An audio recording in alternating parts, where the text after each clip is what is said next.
Good evening, folks. Looks like we are live and up and running. I say that every stream. I should come up with a different saying to open my streams up. Let's get everything switched over to the right layout, and we will get started with the 2023 wrap-up.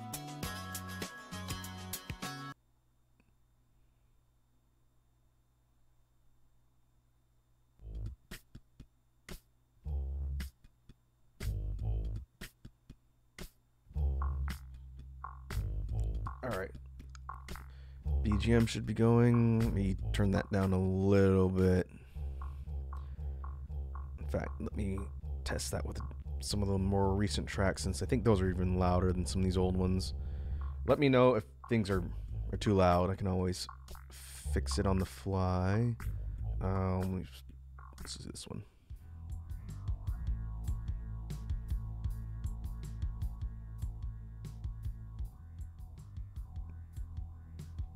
Yeah, let me keep the BGM about there. Let me know if it's still too loud or if it's too soft and you can't hear it at all.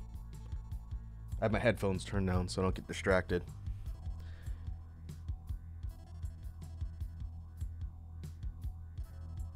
And I think I'll put this over here so I have something to look at. So welcome, folks, to the 2023 wrap-up. I see Capri Sun is here. I see Iconic is here. Welcome, folks. Hope you all are having a decent evening on this Thursday. The year is winding down. Only a few more days and we'll be out of 2023. I don't know about you all, but it's hard for me to get my head around. So what are we going to be doing here on the stream today?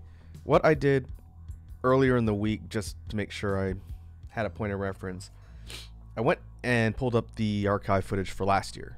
And we did do this on a stream last year, but it was more like a regular just talking stream, and I used my chill stream layout, which is different from the media share one. The reason why I switched to this one is because I want to be able to show you folks some visuals in addition to just me talking. I think that'll be a little bit more interesting to look at, as opposed to just me, rambling off about the year.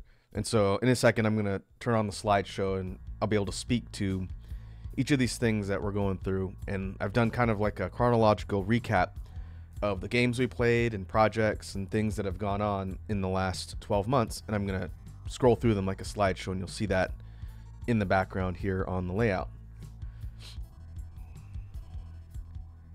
Iconic says, how are you, Raku? Hope you had a good Christmas or whatever Homeworld celebrates. Yeah, it was good, man. Thanks for asking. It was pretty low-key. Didn't do anything really elaborate. All of the Christmas-related gifts that I had to buy were procured and sent where they needed to go, despite it being difficult to shop for certain people. So it was good. Hopefully you had a good holiday as well.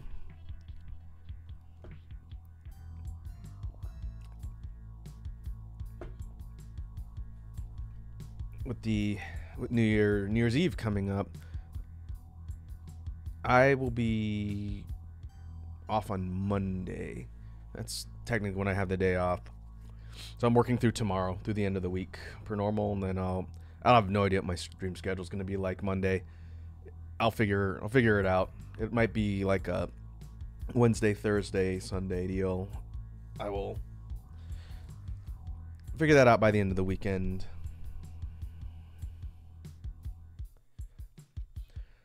Freeson says, I'm reserving judgment of how my holidays went until the new year.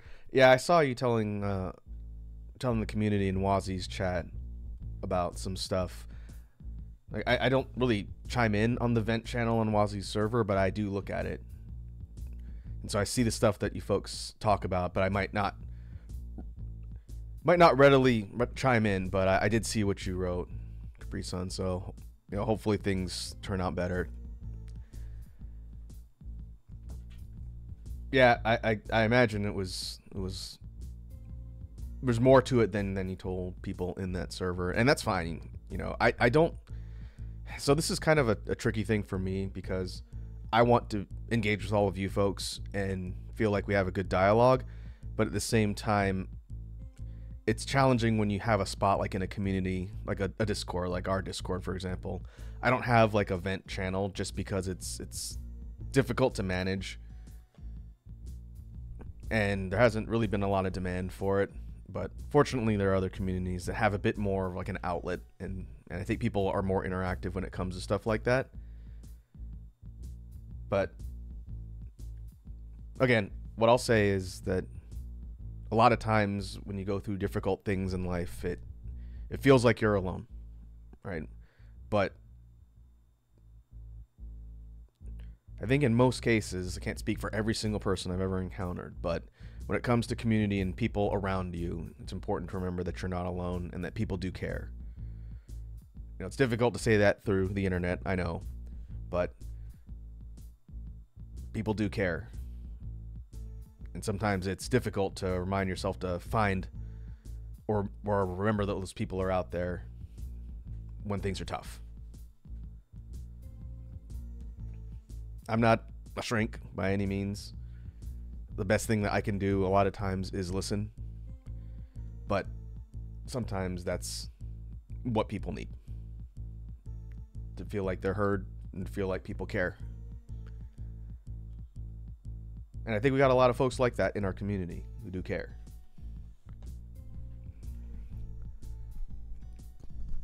But 2024 will be a new year. I think it's going to be very interesting. Thinking about the world, and I'm not going to get on a political soapbox, but for those of us who live in the States, coming into an election year, which is not something you're going to hear me talk about. I do not talk about politics as a content creator. It's not a good idea. It never ends well, and it's bad. But due to the election year landscape for people who live in the States, it's going to be a roller coaster next year. I can already see it. But that's not what we focus on here. We get together here on streams to talk and play games and make silly music and draw funny pictures because it's better than a lot of times what you see on the news.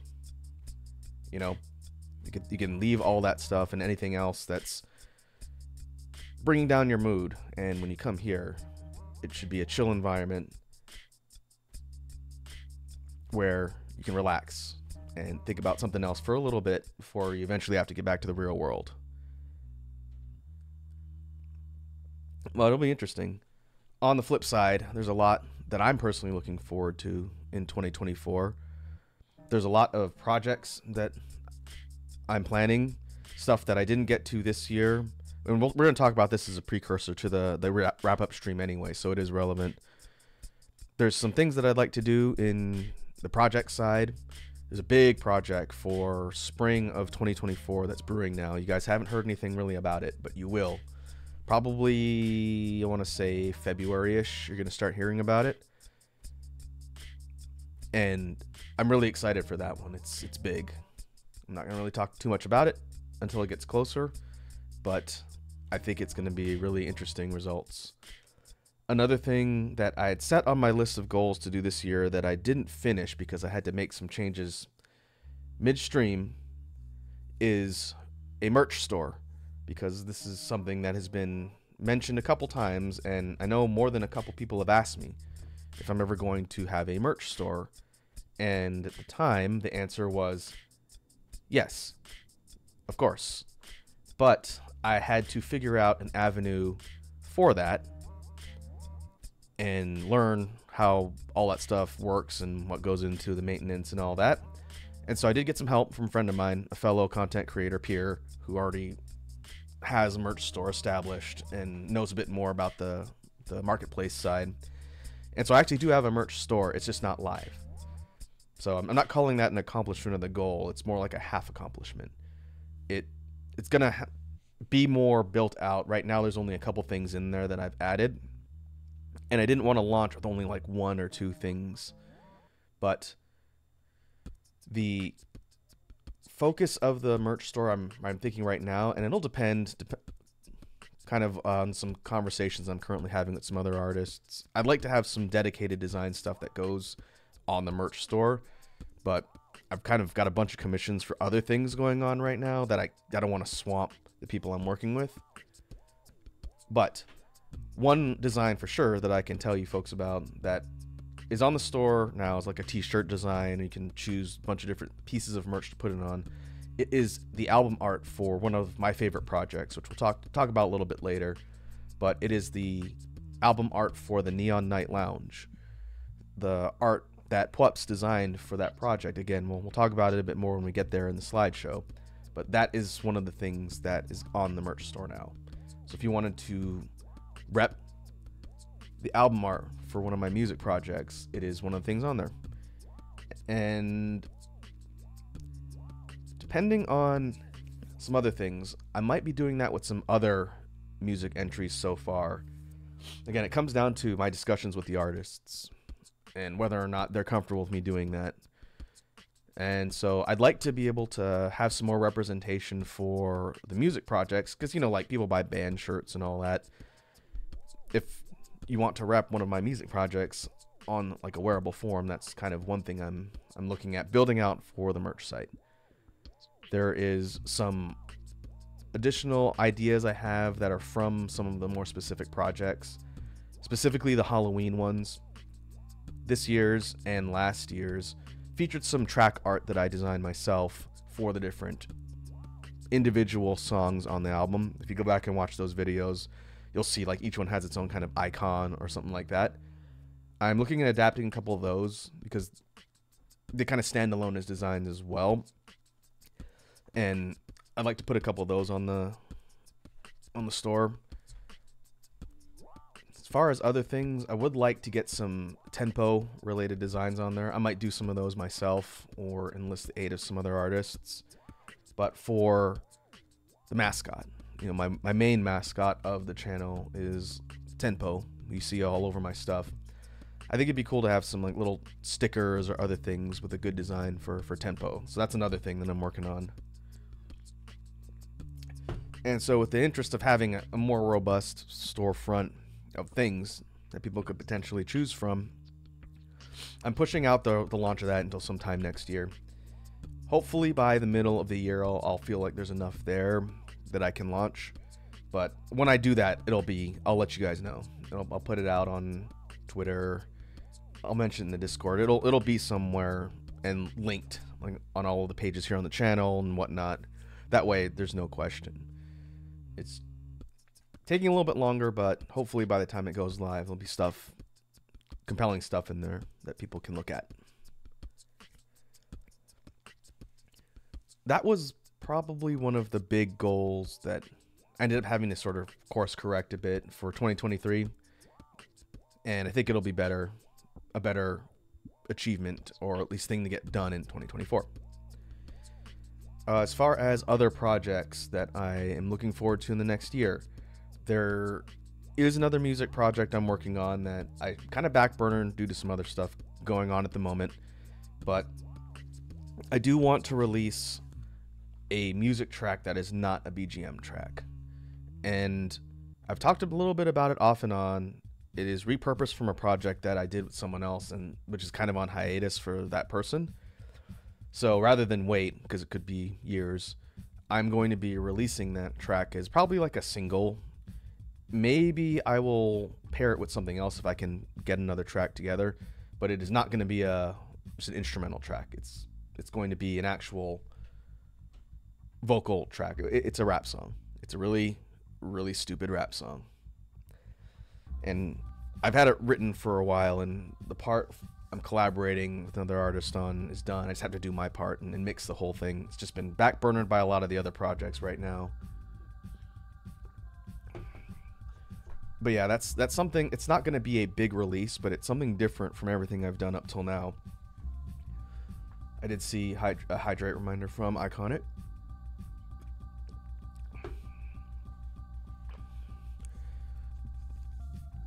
But yeah, kind of something more fleshed out than what I've done on YouTube, just as those kind of funny one-off like rap challenge videos for the Prince, and like the one I did for Wazzy's birthday one year.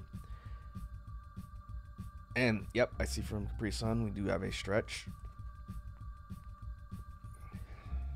And so I'm gonna have to get off my rear. Maybe after the spring when that other project is out, since I'll need something to release between then and whatever next project is on the schedule. And so I gotta put myself on a deadline to do that this year. If I don't, it'll just never come out. and so that'll be something interesting. It's pretty silly, but I had a lot of fun working on it and writing for it, and I'd like to do more. So that's another thing on the horizon. I guess what we can do is let's go through the chronology of stuff so I can talk to that, and then at the end we'll kind of wrap up as far as miscellaneous things that I feel were significant, and maybe other things I'm looking forward to for next year that I can kind of speak to. And along the way, just like we did last year, if you folks have questions or you want to ask me anything, you can definitely do that as part of this. This is not just me talking to you. You folks can drop questions in the chat or ask me about certain things I cover, especially if you weren't there for them. So let's turn on the slideshow. And we're going in order of beginning of the year. So it would have been January of 2023 up through December of 2023. And in here's a mix of games that I played and other projects I worked on and all sorts of stuff. It's not just games. And so in order to have a visual representation, I went in and grabbed some box art and other things. I put it into a slideshow format. So there's something to look at and something I can talk to. So one of the things we were doing at the beginning of this year was doing a playthrough of an old 360 game called Armored Core 4 Answer, the expansion to Armored Core 4 on the 360 PS3 generation of consoles. And I played through this one on stream here on Twitch with Matt of the Team Toxicure Syndicate, or Zaibatsu.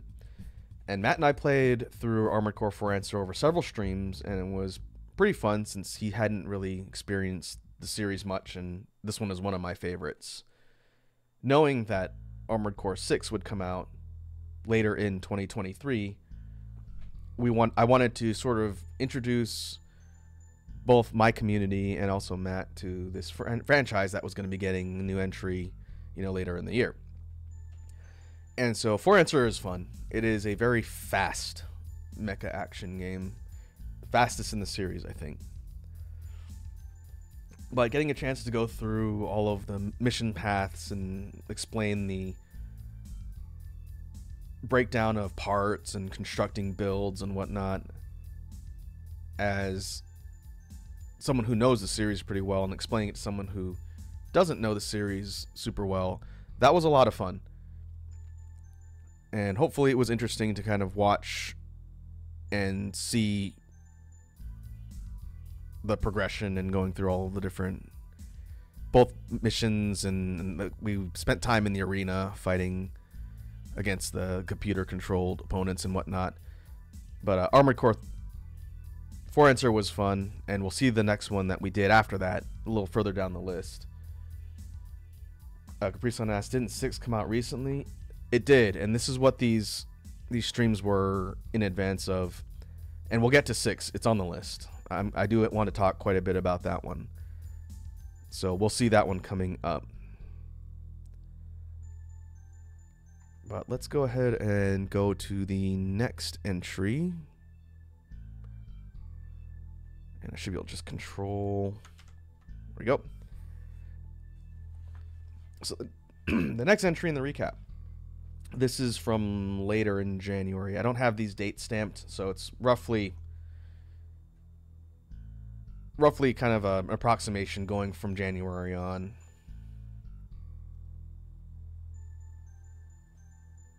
Brisson says, I honestly wish I'd caught more streams. Oh, well, that's okay. If you're ever interested in what we did and what we talked about, that's why the archives exist. All the stuff I'm talking about here, stream and content-wise, all lives on YouTube. I don't think there's been any streams aside from the karaoke one, which I don't think was last year. It was either last year or the year before. That's the only one I haven't been able to upload just because of copyright hell. So those streams, those types of streams are kind of just catch them while they're there, and then they're kind of gone to the ether. But I've only done one so far. It was a while ago. I'd like to do another one. I'm thinking at 200 followers, doing like a singing stream. But moving on, next one from, I'd say, mid-January-ish. This was one of the biggest projects that I ever worked on. This was the release of The Lost Kingdom. This was a BGM project, and again, complexity and size wise, this was the biggest one I did. This was 20 tracks, all inspired by kind of old school RPG, like SNES, NES era RPG themes. And what made this one unique compared to all of the other BGM projects up till now is this one was fully animated. Lost Kingdom was animated by Wazi, and it turned out really well. 20 tracks, 20 animated scenes. And it was a lot of work. I know she worked really hard on all of it, but it was a lot of fun, and I was really happy with the results.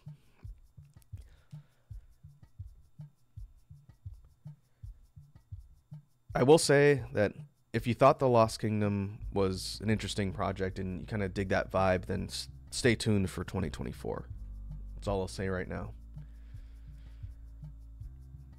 But this was the first time I did a release party for a music launch too. When this one came out, I invited the Toxicure affiliate people to come on and watch the compilation video with all the animations live. So Matt and Pups were also there. It was basically the Salt Table Session crew, and we all went through the whole thing and talked about the creative process from start to finish, and it was a lot of fun. Hey, Lava King's here. What's up, Lava King? Welcome to the 2023 wrap up. I think you've been along for the ride on a lot of the stuff I'm going to talk about.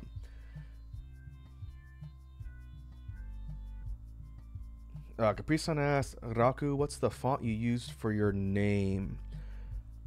Capri-san, are you talking about my logo, or are you talking about the font on my layout? So, like, just to specify, on the Lost Kingdom art we're seeing here, you're talking about the thing in the upper left?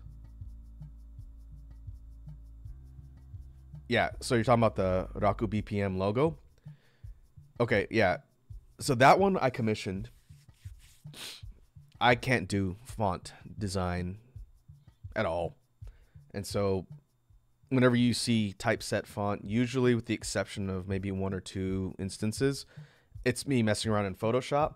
But the logo for my, I don't think you can see my cursor, but the logo for my name in the upper left, which is on all of my releases and whatnot, I commissioned that from an actual professional company. They're the same people who did the thumbnails for me. The three main content thumbnails, my gaming stream, drawing stream, and jam stream thumbnails that have, you know, my model and everything in the text. Yeah, that was a commission. And so I commissioned both the design of the logo for my name plus commercial rights to use it. So I could put it on anything I want. Can't do that with the rest of the art they did, unless I paid a separate commercial fee. But for the logo, I do own that. And it turned out really well. I don't think I'll be changing anytime soon. It looks pretty neat. The artist did a really good job. A bunch of things like from my model design and my palette and everything else are in the actual little graphical bits. So it's pretty cool.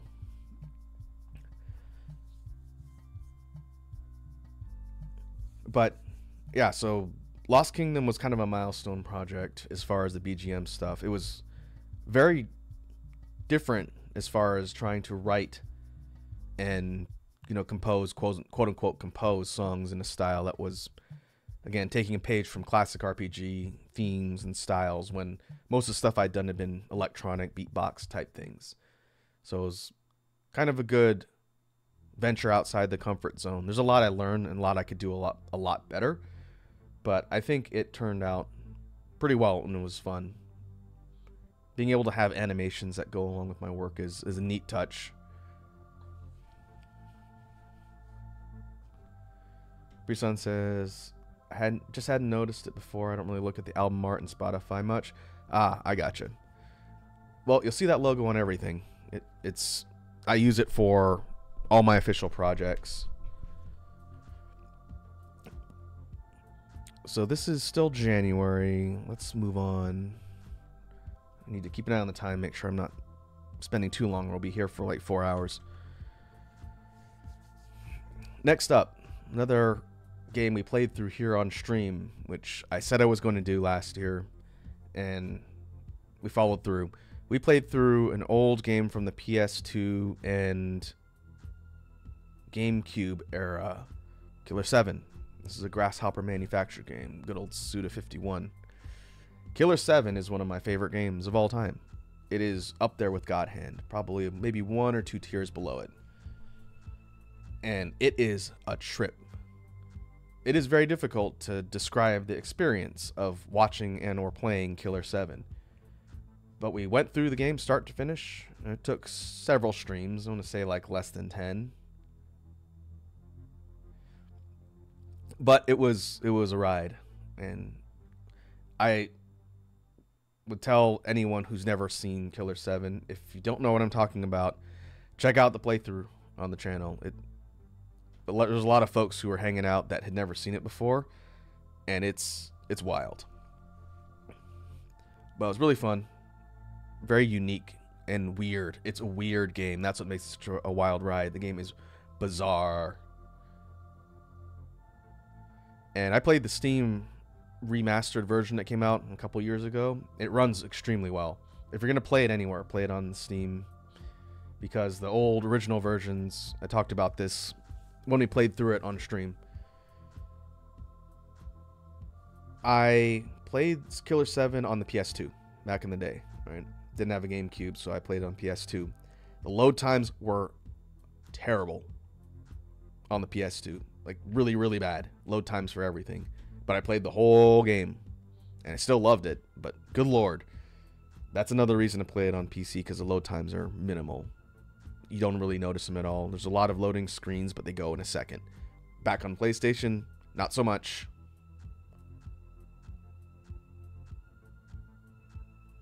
Priestson asks, did you ever kill that invincible enemy, or was it actually invincible? I think I found a way around that one enemy that was giving me trouble. Didn't end up being an actual permanent obstacle, but I maybe there was some weakness that I wasn't taking advantage of. But yeah, it ended up being fine. Well, yeah, Killer 7's great. What a unique experience. Let's move on. Next up, again, these aren't necessarily concurrent. I don't remember exactly when I started each of these playthroughs. They all just are happening in sequence, roughly.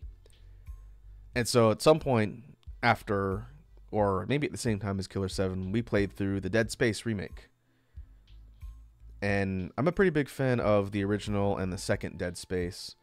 And the remake of the first one incorporated a lot of things from the second one and refined a lot and tweaked things in the environment, but didn't really, overhaul the game. Not quite to the RE4 remake level, but close. And it was great. The Dead Space remake is fantastic. If you really want to get into the series and have never played the originals, the original Dead Space is good, but it's a bit more rough around the edges and the characters aren't as well defined. They made some big changes to the main character in the remake that give him a lot more agency, and he talks. Isaac talks and interacts with stuff. It was very good. I played through it on hard. I think it was hard. It was definitely challenging. And I'm curious to see if they're ever going to give the same treatment to 2. But Dead Space was fun. I enjoyed my time with it. Might go back to New Game Plus at some point. All right, where are we going next? Next up, this would have been probably still in the winter. I want to say February-ish. A game came out that I was really looking forward to, and that was Wild Hearts. Wild Hearts was a game that got a lot of press as an EA original title being developed by Tecmo Koei, the Musou Warriors people. And Wild Hearts is a Monster Hunter type game.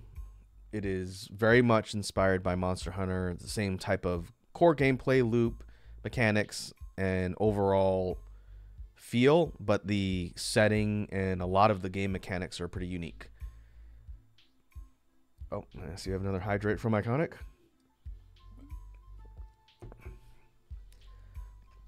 So Wild Hearts' universe, or where it takes place, is kind of this fantasy Japan-inspired medieval setting.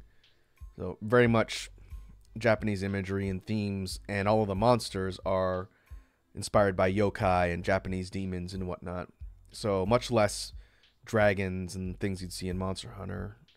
Things that are more kind of like yokai-ish, kind of like this wolf demon you see on the cover. And so we spent some time across a few streams at Wild Hearts, and I enjoyed it. I have not beaten it. I need to go back and beat it at some point.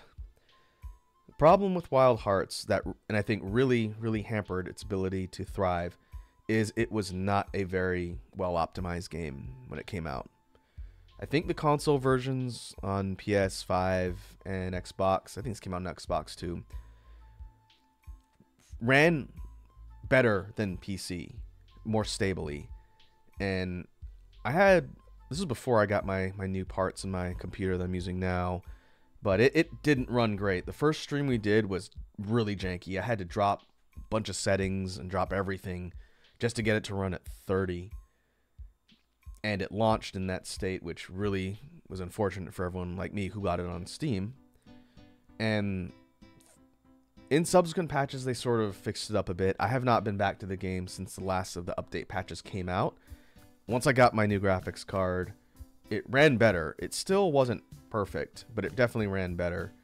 But at that point, I was busy playing other things, so I didn't get back to Wild Hearts. And then earlier in the year, the developer said they're just ceasing development on future things for it.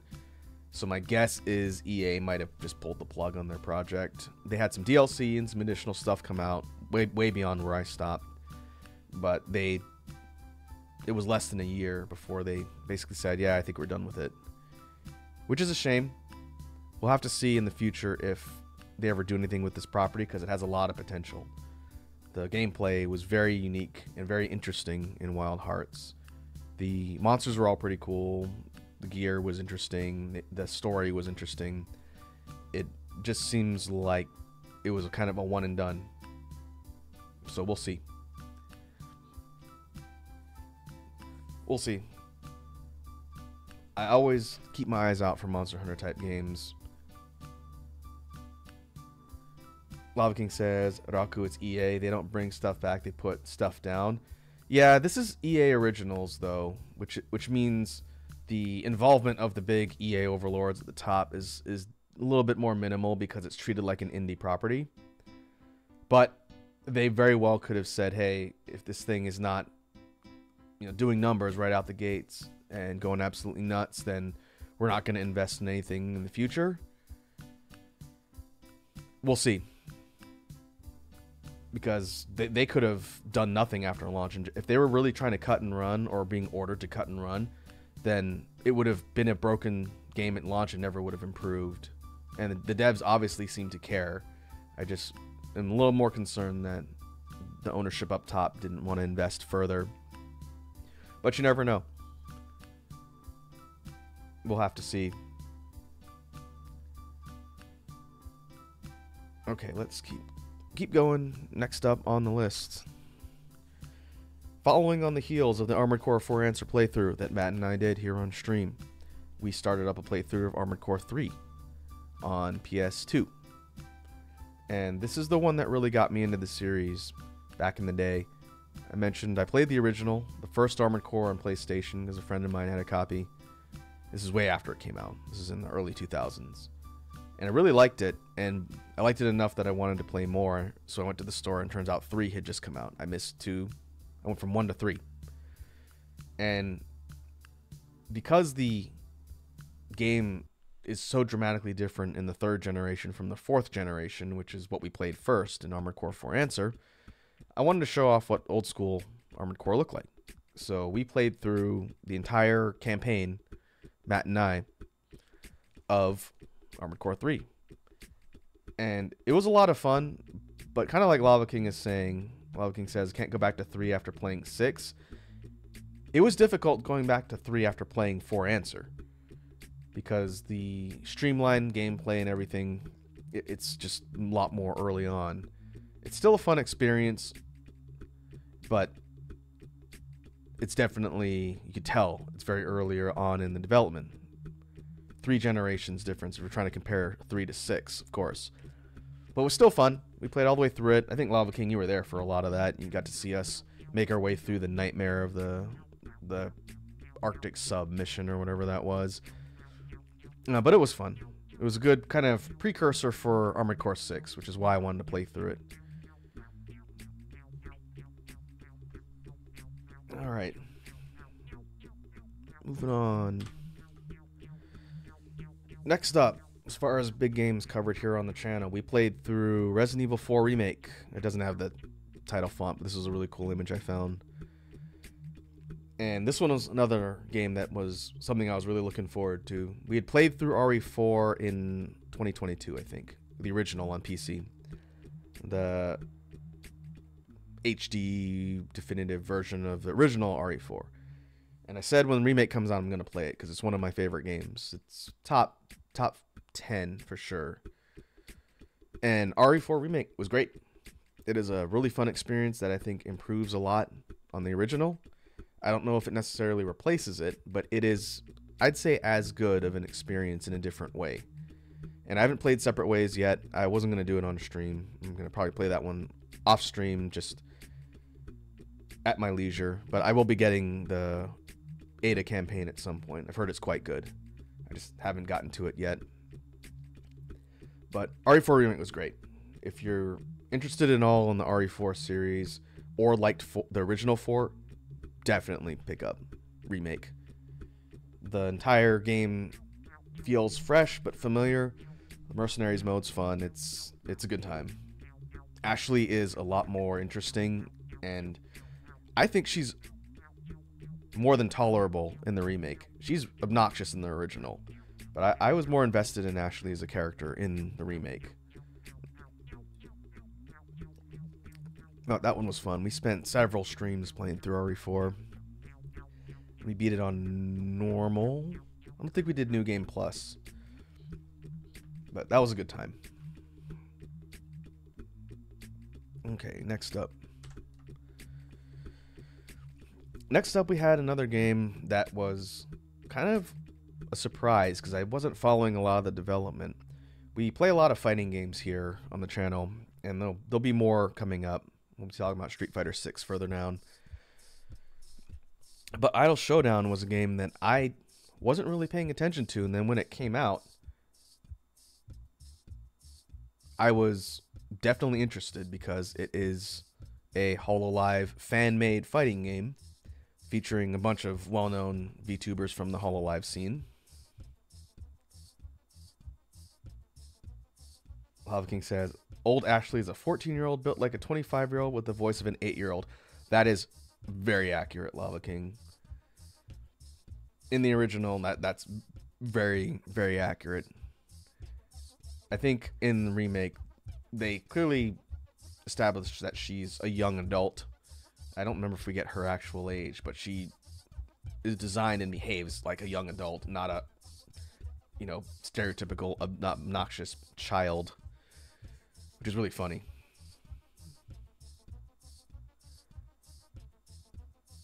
She's less grating, I think, is the thing. I didn't really mind Ashley a ton in the original. Really had no strong opinion one way or the other, but she could be grating. The remake Ashley is definitely not. So anyway, we spent some time looking at Idle Showdown on stream here. I think we did a little bit of some online. I know one of my peers jumped on and we did some online matches. But I would like to get back to Idle Showdown at some point because there's some new characters that have been added. Pecora and Ollie were added in the last several months. And so we'll probably, maybe we'll do some more dive looks at Idle Showdown because the game's still being developed. It's just a fan game, but it's a very, very well-made fan game.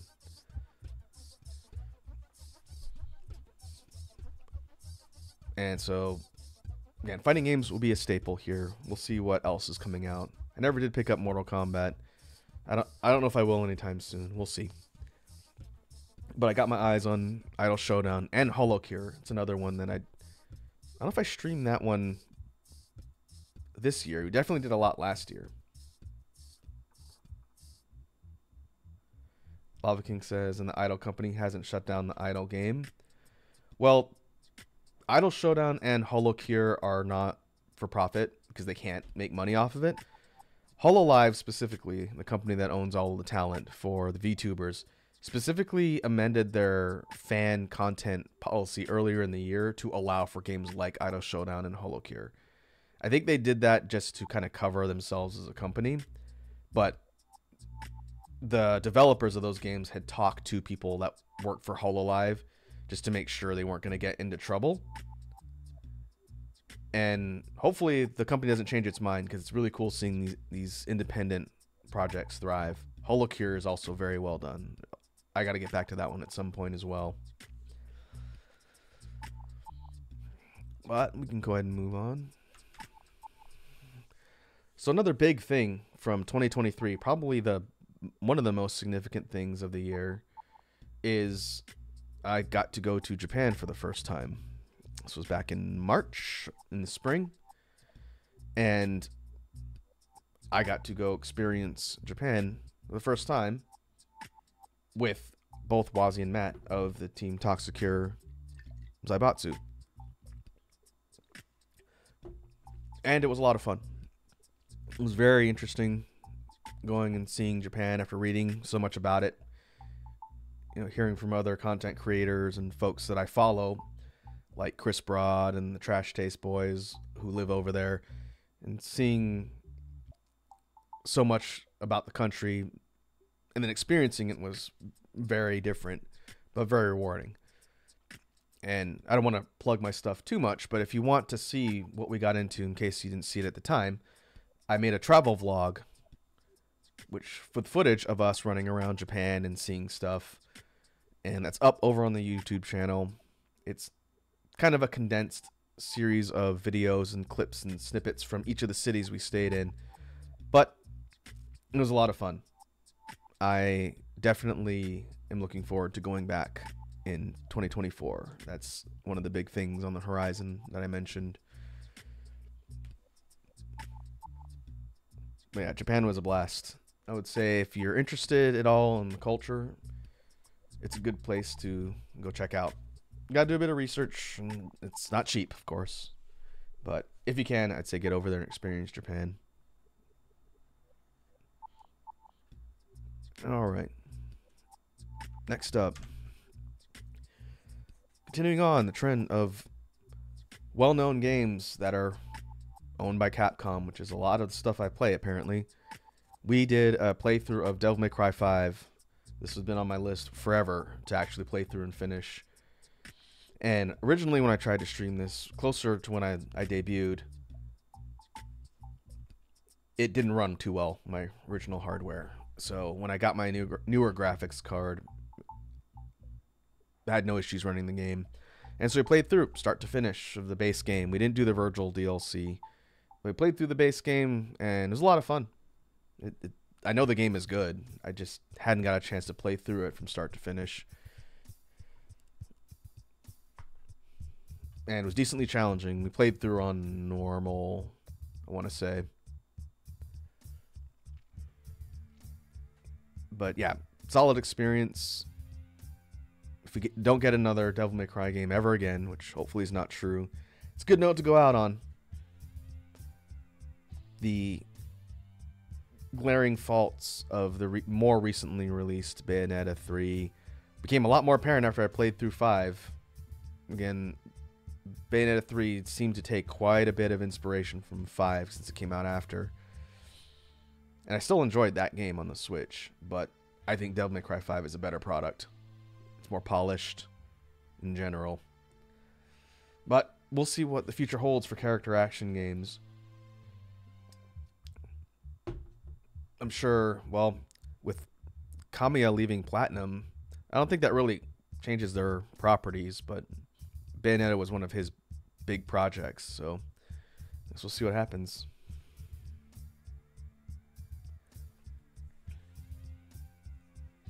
Lava King says, we don't live with Crapcom anymore. Raku, Nero will come back. I think it's pretty possible. I think as long as they can get Itsuno to work on another Devil May Cry, there'll be something in the future. I want to say he's the main guy for Dragon's Dogma, so maybe once that comes out. In fact, I want to check. I don't want to misquote that. I thought that was his project.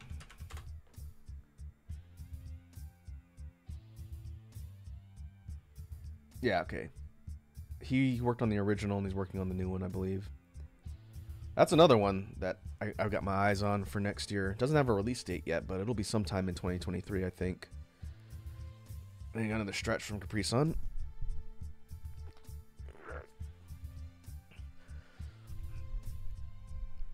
I think Dragon's Dogma 2 is going to be Capcom's sort of take on like an Elden Ring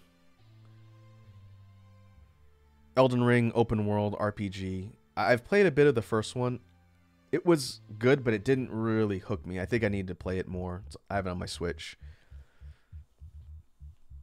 But we'll see when Dragon's Dogma 2 comes out. Maybe we'll look at that on stream. Looks really neat from the footage they've shown off.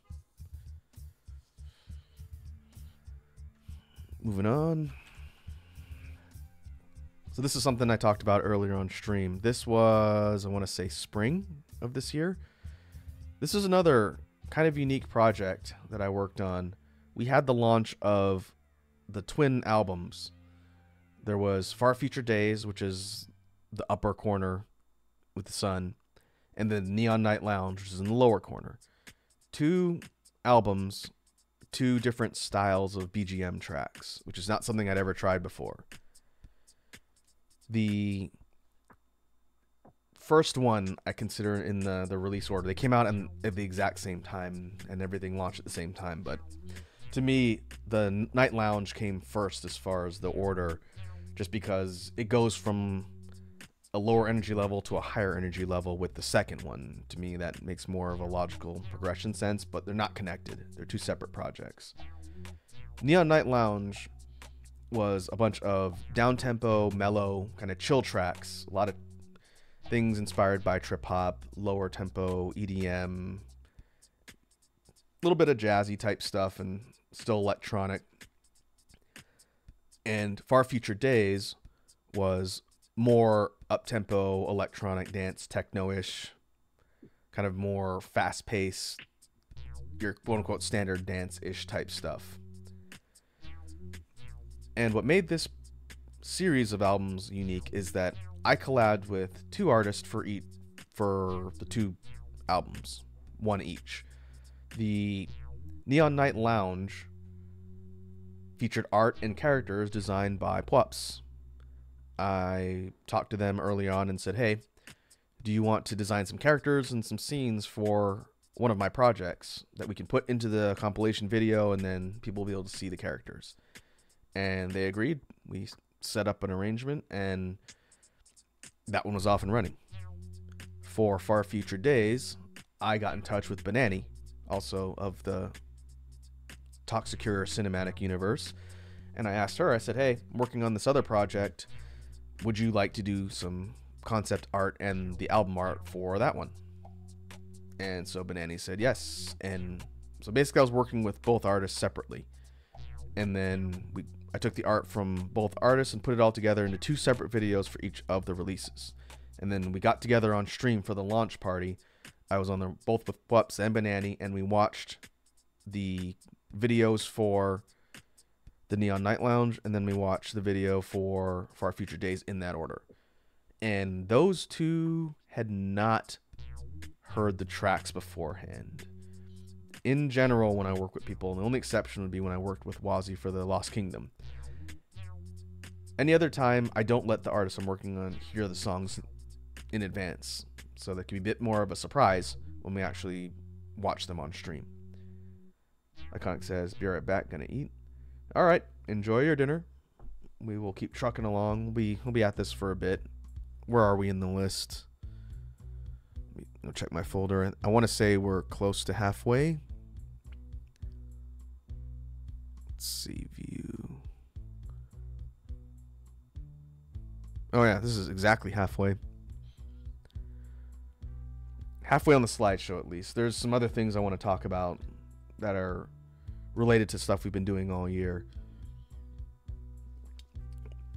But yeah, the Twin Albums project was interesting. I don't know if I'll do something like that again anytime soon because it was a lot of work.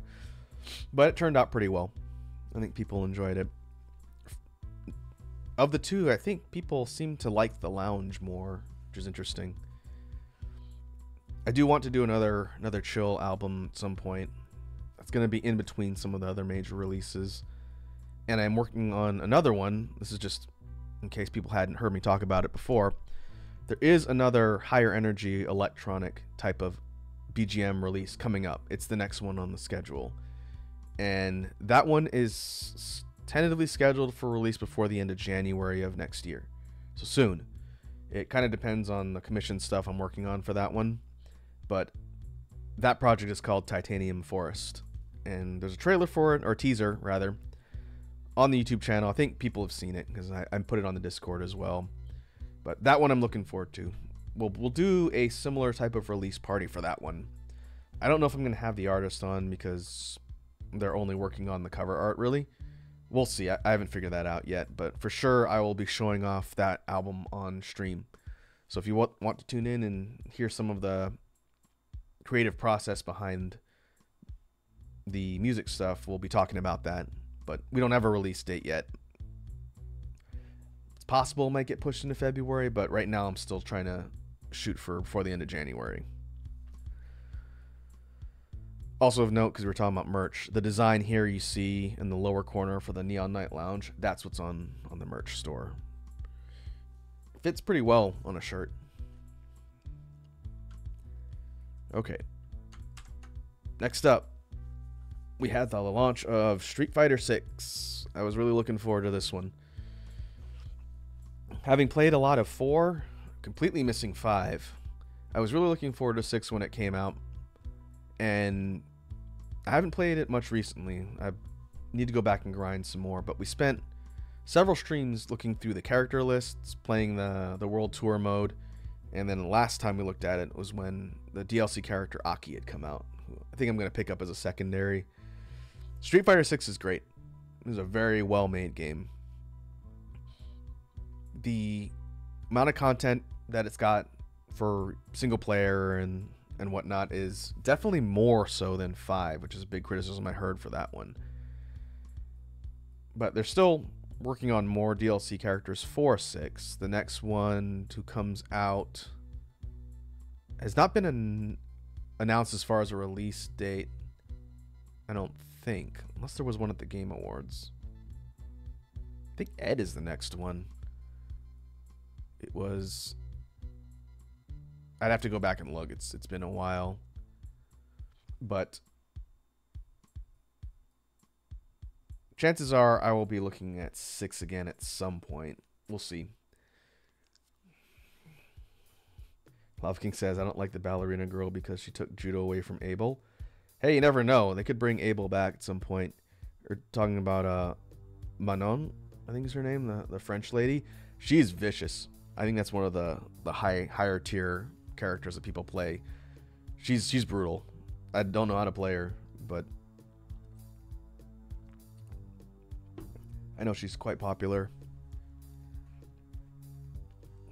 But yeah, enjoyed my time with 6. I'm not done with it by any means, but we'll see in the future.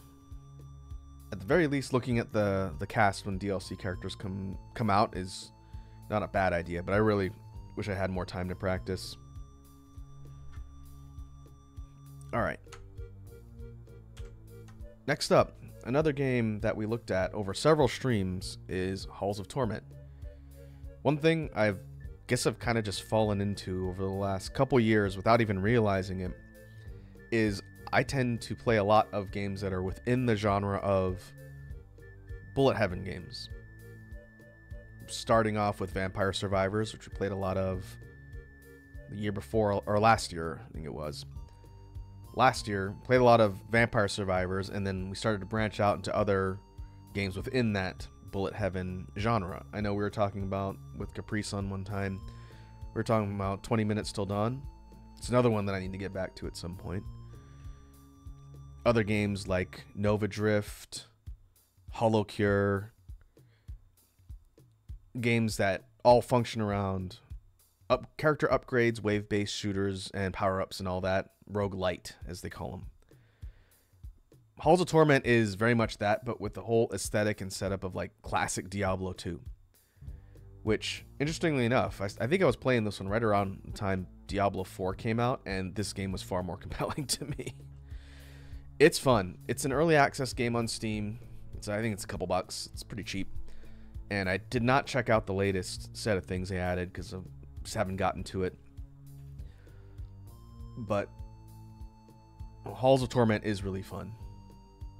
It's similar to Vampire Survivors, but it's a bit more kind of character build focused as opposed to item pickup focus, if that makes sense. Like you kind of build kind of more like 20 Minutes Till Dawn, in fact, where you're picking up perks and figuring out how to build your characters. There is a gear system. It does some unique things. It's pretty fun. I'm kind of curious to see how the development goes for Halls of Torment.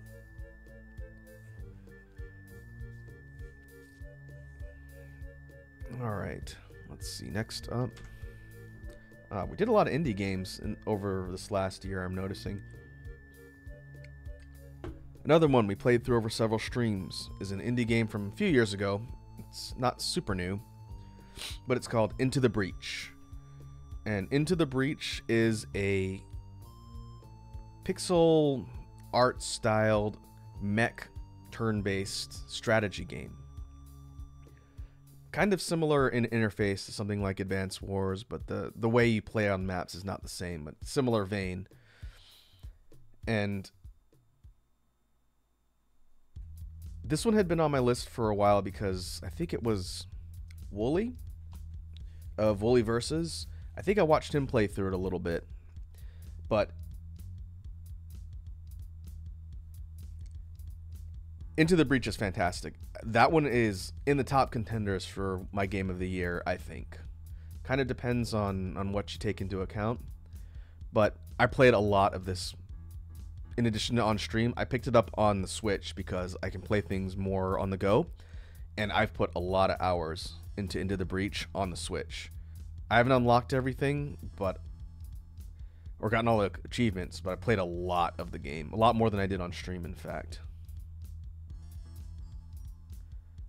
Lava King says, you should try Dead Cells, Guacamelee, Skull the Hero, or Hades. I've played Dead Cells. I like Dead Cells. That's a cool game.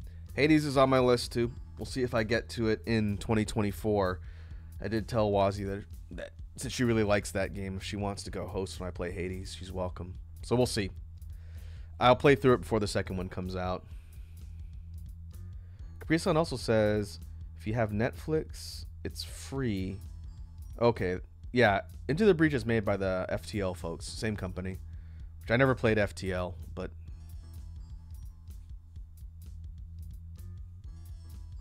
it is good. I really liked Into the Breach. It's a very well made game. A lot of content there. Lava King says, wait, Raku, you forgot about Bloodborne? Oh, it's because of you and Matt I played and beat Oh, that's right. I remember you saying that. Well, I didn't cover Bloodborne in any capacity, so other than us talking about it, if that's what got you to play and beat it, then that's good. Bloodborne's one of my favorite games. It's probably top 10 for me. I haven't played it in forever because my PS4 is not hooked up. If they released the PC port of Bloodborne, I'd be playing and streaming it like with the quickness. It would be like day one, I would probably be picking it up and streaming it. I really like that game. I've played all the way through it in the DLC. It is brutal, but so awesome. Of the Souls games, that one really closely competes with Dark Souls 1 for my favorite Souls game. I just like the Victorian, like Gothic Victorian setup and like the Eldritch horror elements. Bloodborne is rad. It's one of my favorites. Lava King says, why are you against console? I'm not. I just don't have a way to hook up consoles to my computer and stream them. Like, I don't have capture hardware, so I can't hook up like a Switch or a PS4. I don't have a PS5 for one. I don't have an Xbox X, whatever the current gen series is. So or PS5. Everything I have is one console iteration before. But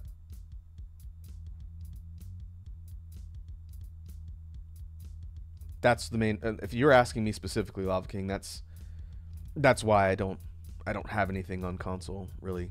One, because I don't have a way to stream it, and two, most of the stuff all the stuff I do for content is on PC. Which means console exclusive stuff I can't play, but kind of is what it is. Alright, so moving on. Into the Breach. Awesome game. Highly recommend. Moving further on, I think this was summer? This might have been early summer or midsummer. We had another release of the BGM Collection series. And I did want to talk about this a little bit, one, because I really enjoyed working on the album art for this one with all the bee-themed spaceships. This one is over on the Discord under the art. It was under the My Art tab. I made a wallpaper, a desktop wallpaper, that features a lot more of these ships. We used 12 for the project because there's 12 tracks. But what I did, because I drew so many of these at the time, I took, how many of them did I do? There were 7 times 28. I want to say 28 total designs that went in the wallpaper. Anyway, if you feel so compelled, that is up on the Discord. But the project itself was interesting.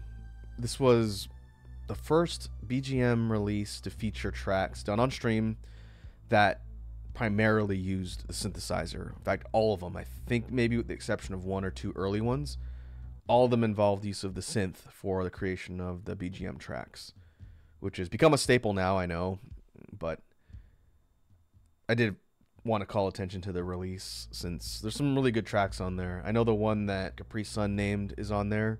I think maybe Iconic has named one on there. I don't remember.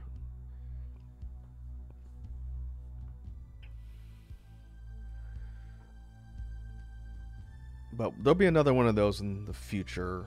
I don't know when, because I haven't done a ton of tracks on stream recently that weren't assigned to other projects. But I think things like the BGM Rush challenge we've done on Jam Streams, where I try and put together ideas quickly to make a bunch of tracks as fast as I can, those will probably go into future BGM. Probably the next one will be 4.0, obviously, but that'll probably feed from a lot of those, I think. We'll see. Alright, moving on. Here's the big one. This is what Capri Sun was asking about earlier, and I know Lava King knows what I'm talking about. One of the biggest releases of the year, for me, for probably a lot of people, was Armored Core 6, Fires of Rubicon. The amount of hype and anticipation for this game from the community and from people like me who have been in the community for a long time was pretty high. And it's very easy for a game to not meet the level of expectation and hype when it comes out. But it's FromSoft. FromSoft has never failed to deliver on one of their mainline series, as far as I know, as far as I've been playing their games.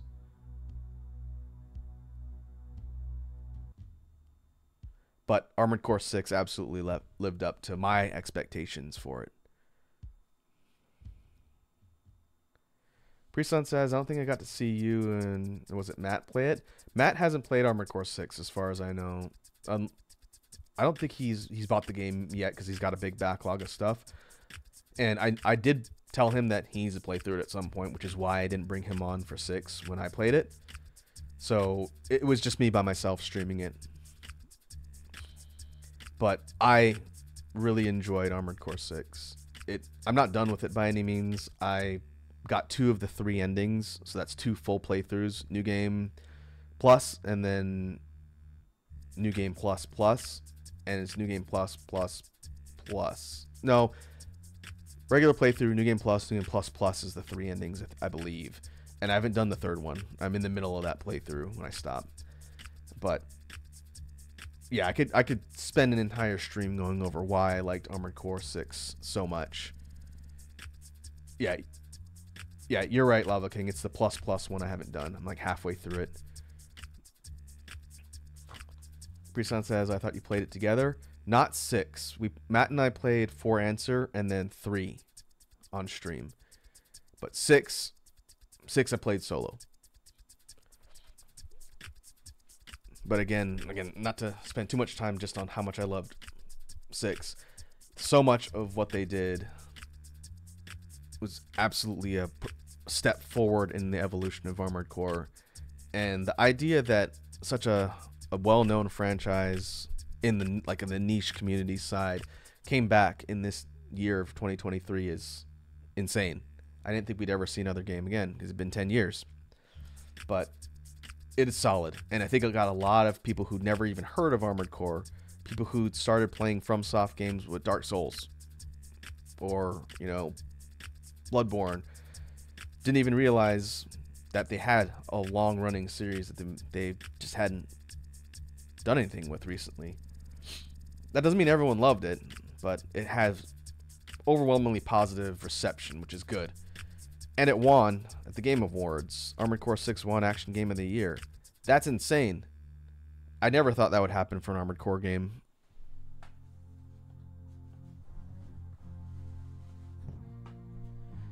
And so it's pretty interesting to see. And I'm really interested to see where they go with it, since it always goes mainline generation number and then expansion. Just like 4 had 4 Answer, 5 had Verdict Day, 3 had Silent Line, Last Raven. There will be an expansion for 6 at some point. Probably after the Elden Ring DLC comes out, I imagine. But yeah, great game. Also contender for Game of the Year for me. Next up, we're getting close to the more recent stuff. Pokemon Infinite Fusion. This is a game that a lot of content creators have been playing and talking about, both on the regular content creator side and the VTuber side. I'll be real with you folks, I've talked about it before, but I'll say it here officially on record. I am not a giant fan of Pokemon. I've been playing the franchise off and on for a while. I've got a lot of attachment to the brand, but the mainline Pokemon games really have a tough time keeping my attention. I didn't play Legends Arceus, and I didn't play Scarlet Violet, and I ended up being good for the initial launch state of Scarlet Violet because it was kind of jank when it came out, and I think it's gotten better. I don't dislike the brand by any means, but it really hasn't hooked me. I feel like the formula has gotten a bit samey with the mainline games. Obviously, Legends Arceus was a bit different, and I know people who played it really liked it, but I just never really had a lot of motivation to get into each of the mainline games whenever they came out. But I'm happy people enjoy them. Infinite Fusion is probably the most I've ever enjoyed a Pokemon property since, I want to say, like maybe the DS era of Pokemon. It was a long time ago. But the idea of having such an open world of possibilities when it comes to fusing Pokemon together to create things was such a cool and unique idea. When I saw people talking about it, I said I need to look at that at some point. And then I started seeing compilations on my Shorts timeline in YouTube of the insane sprite work that people were doing, and that's what made me want to try the game. I haven't played was it Fire Red or Leaf Green, the original games that the ROM hack for Infinite Fusion is based on. I didn't play those versions. I played like the original and then some of the later ones. But getting into Infinite Fusion and then setting up the restrictions for the challenge that we have on our ongoing playthrough now, which is only bug types, not only made it extremely hard, but it made it really interesting in trying to find components to fill out our team that's going to meet the challenge requirements while going through, you know, the Kanto series of events and trainers. And we popped over to Johto to do some scouting around last time. But I really like Infinite Fusion. I think I'm going to be playing it for a while just because there's so much to do.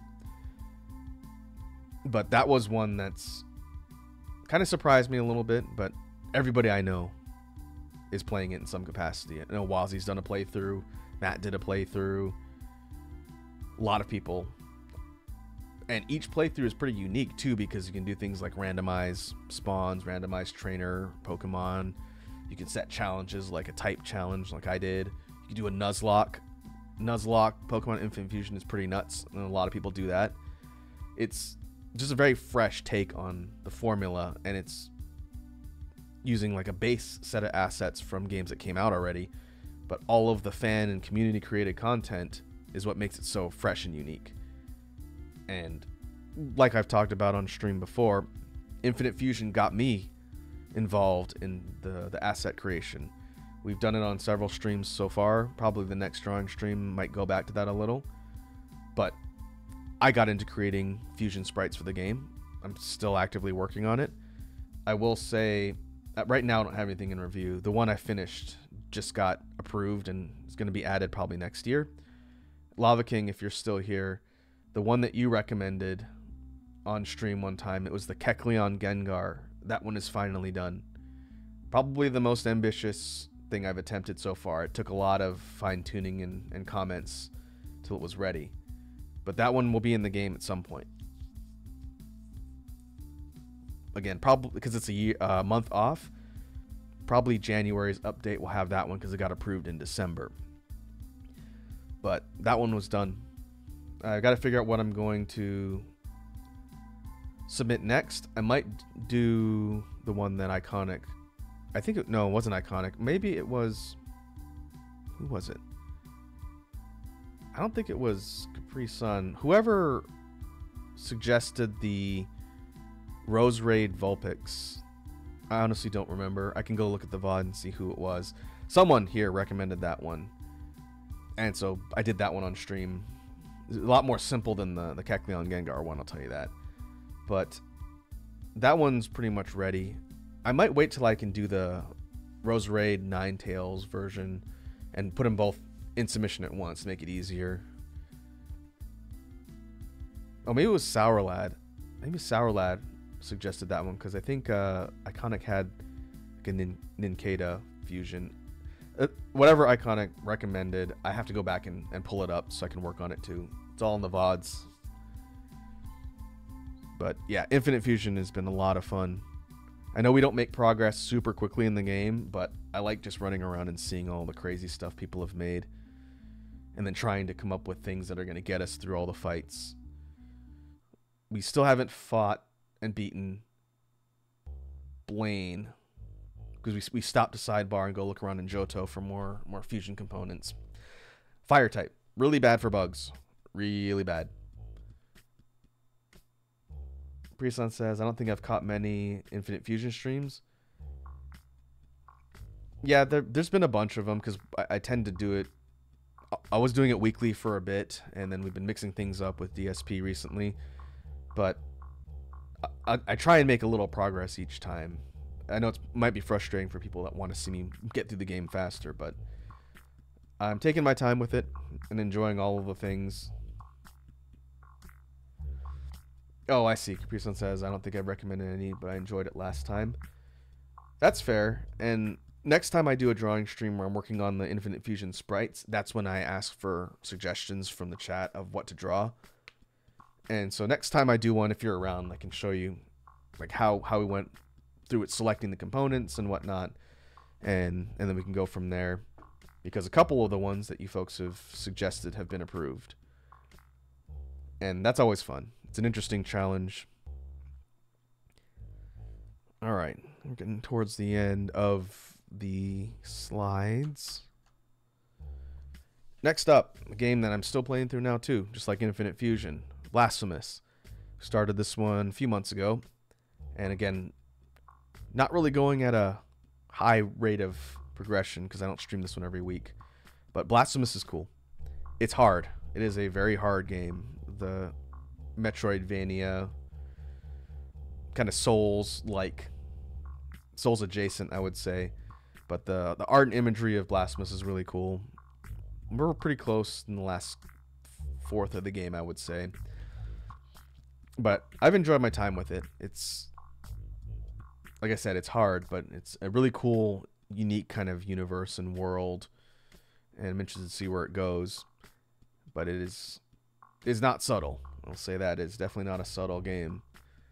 The overt religious imagery and stuff is really interesting as it kind of relates to the story and the plot of all the characters.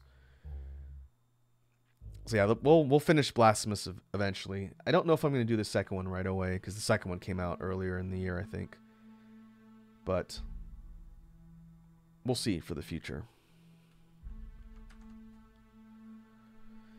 Getting to the fall of this year. So this is the most recent, actually, music release that came out. This was for Halloween in October. We had Blood Moon Rites. This one was an interesting project as well. And this might be one of my favorites of the year, just because it was very different from a lot of the other ones. For this one, I partnered with an artist that I met through Froggy. In fact, Soggy Froggy, friend of a friend, he knew someone who could specialize in kind of horror-themed art. That's what I was looking for. So I got in contact with an artist named Rye Loaf. And I asked them, I said, hey, I'm a friend of a friend. I got your name. I'm working on a Halloween music project.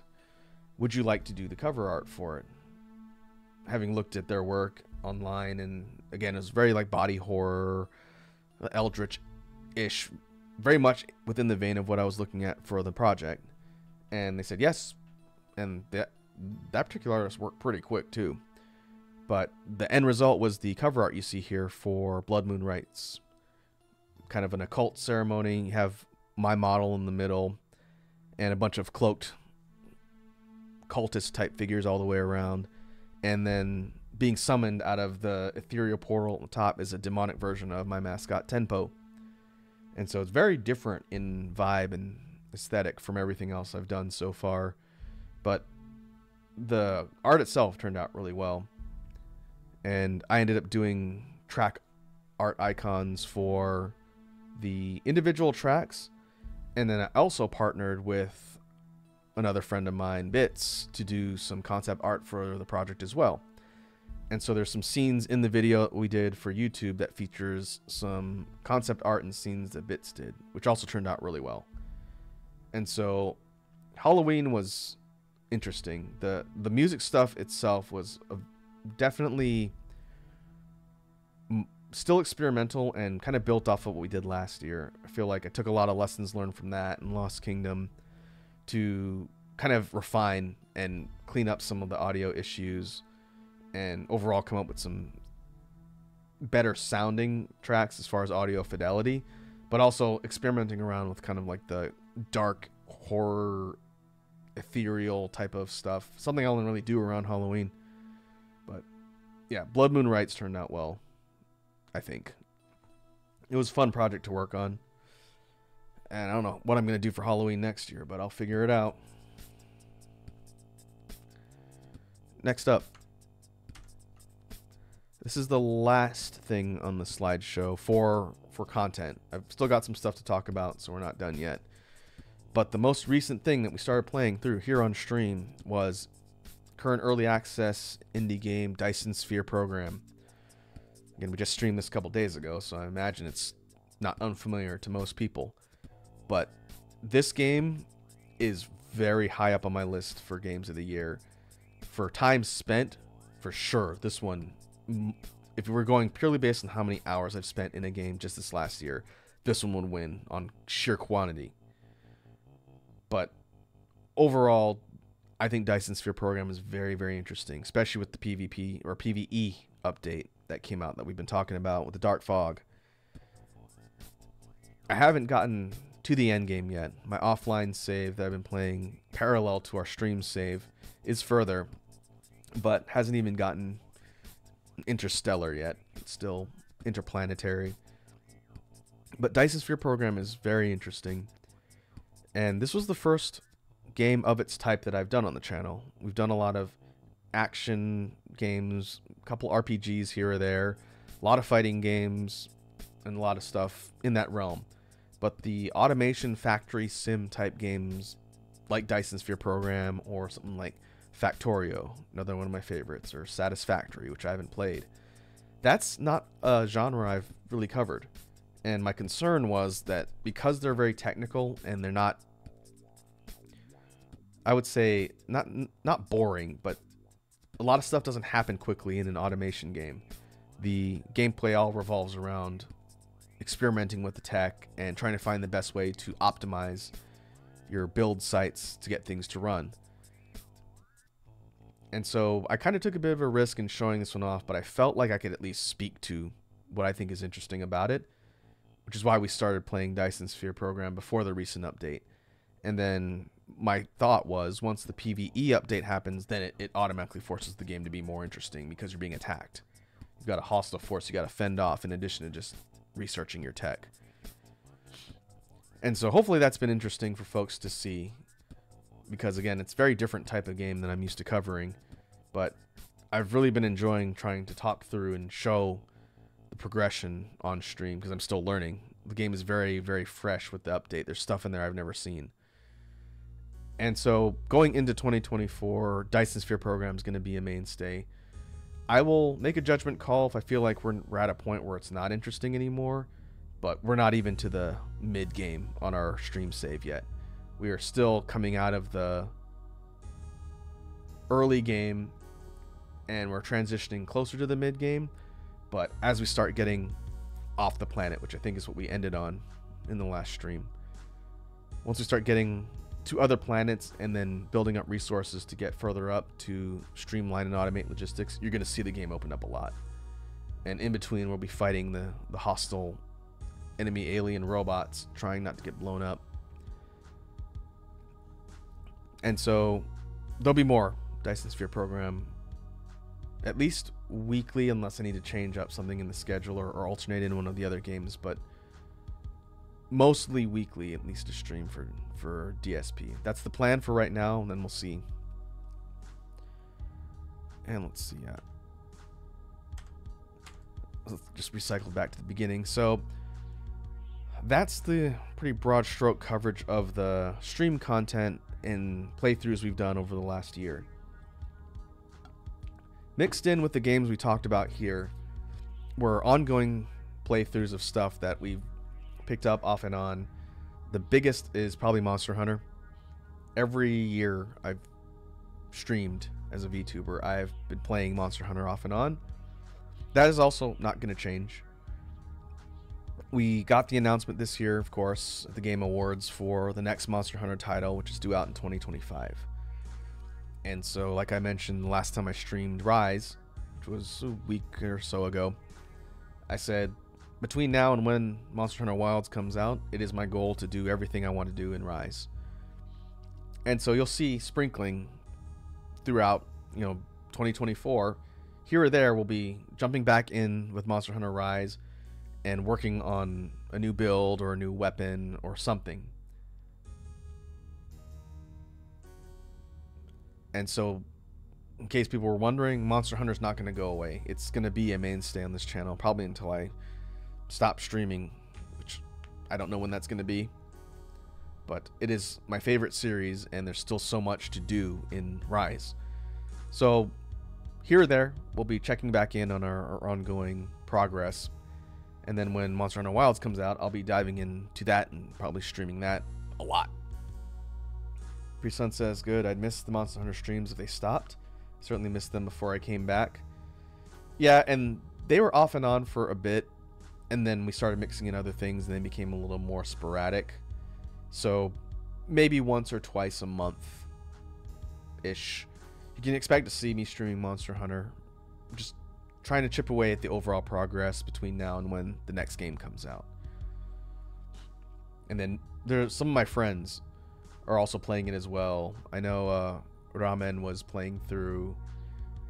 We rushed him to master rank and he jumped on for one stream. So I might bring on some friends to play some multiplayer, which will make things a little more interesting too. And so Monster Hunter is not gonna go away. Another thing that we've done throughout the year consistently, we talked about it a bit before, but we've mixed in drawing streams alongside the other types of content. The use of time to draw sprites, again, for Infinite Fusion is something I started doing this year. And I think it's interesting to work on those because I can get feedback from all of you as we come up with designs and suggestions. And so drawing streams are also not going anywhere. I eventually are going to probably loop back to doing more character studies in the next year. We mix them in here or there, but when I'm not doing the sprite-based work, I would like to spend more time working on characters and experimenting around the character design elements and whatnot, just to keep sharp and try and grow my skills there, since I feel like I'm not that good of a character artist. I do concepts more, but compared to someone like Pwups, who does character design very well, I've still got a long ways to go. So more drawing streams. Of course, the other type of content that is a mainstay here, which is not changing, is the jam streams. The beatbox jam streams, which tend to be every other week or so, give or take, is still one of my favorite things to do, because it gives me a chance to talk about things related to beatboxing that I wouldn't normally get to talk to people about. And it's a mix of, you know, quote unquote tutorials and explaining breakdowns of techniques and sound theory, but also a chance for me to explain things like practice techniques and things that I found useful in learning. Those types of content are not going anywhere. We mixed up a little bit of the formula for the jam streams where we had the time challenge, and then it's been a couple streams since I did one, but that's where I have to freestyle non-stop for a certain amount of time, and I have a personal best that I try and beat each time I do that. So we run a timer and I have to go and freestyle beats non-stop without taking a break or physically stopping to rest, and the point is to try and get that personal best higher and higher and higher. And right now it's at 20 something minutes. I don't remember exactly. In fact, no, I'd have to add the source. It's 20 something, like 23 minutes or whatever. And so I'd like to keep doing that, trying to push the freestyling, get that time up as high as possible. We also tested out the BGM Rush challenge type a couple streams ago. Like I mentioned, it's like a shotgun method of trying to use the loop station and the synthesizer to create as many music ideas that form a fully functional BGM track, and then we move on to the next one and try and do a whole bunch in a set before we stop and talk about it. Last time I think I did 5. That's fun, but it's also pretty challenging because I've got to think quickly and then move through each one and try not to duplicate ideas and whatnot. And so BGM Rush, that'll also be something we do every once in a while on the jam streams.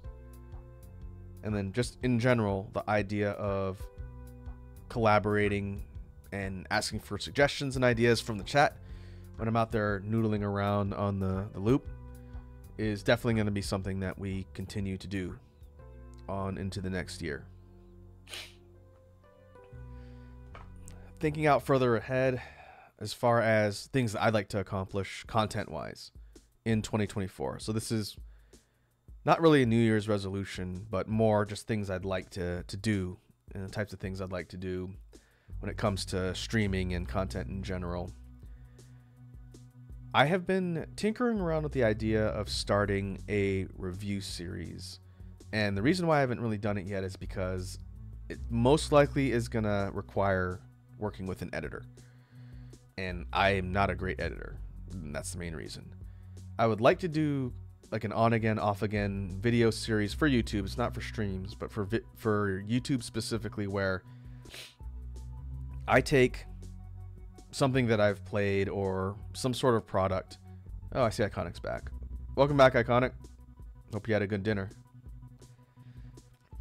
But the point of a review series would be to take some sort of property, probably games to start, and basically I talk about things top to bottom and I do a review.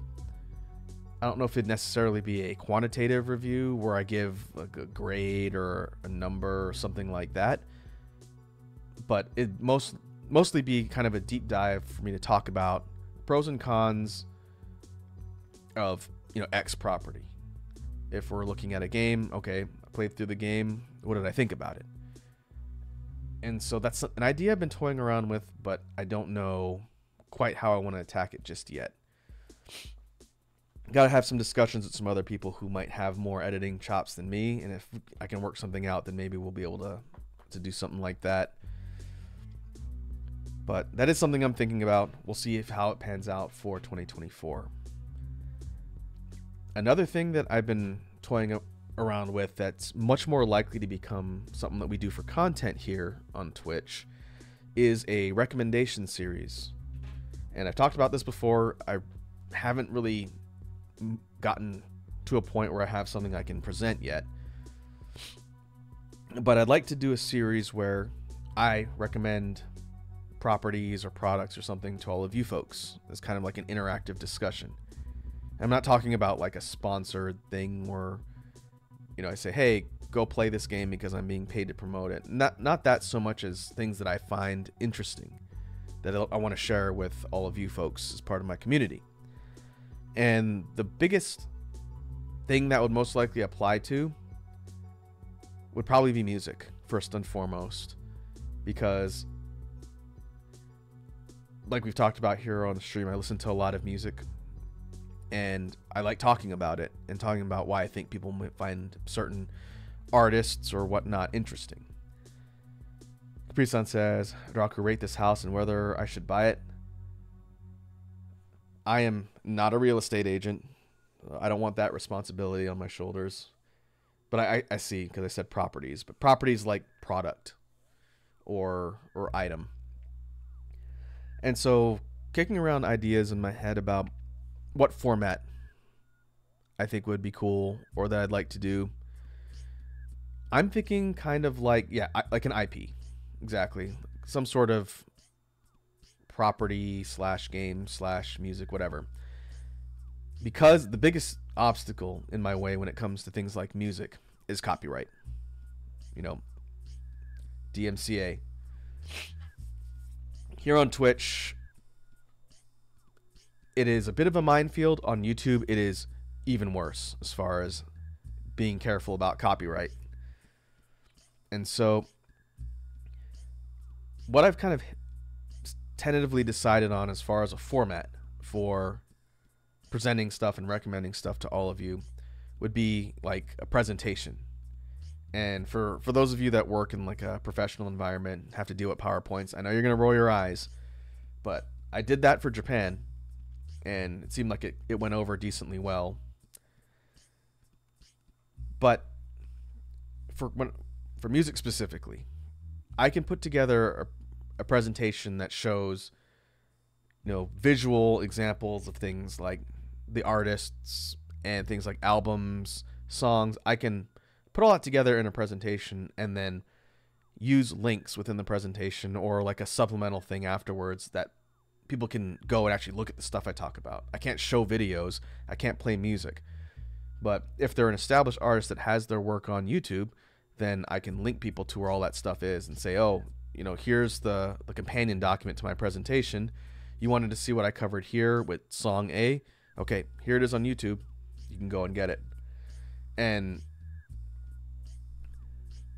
kind of pairing that stuff together to me might be the easiest way to do it, because I won't be showing any stuff that's going to immediately flag for copyright. Images, I'll have to look and see if that's really a risk. But for music and videos, since I can't play them, I can at least talk about them and then use links to point people towards the resources. Presun says PowerPoint presentation. That sounds like a really good branding opportunity. I'll have to think about that.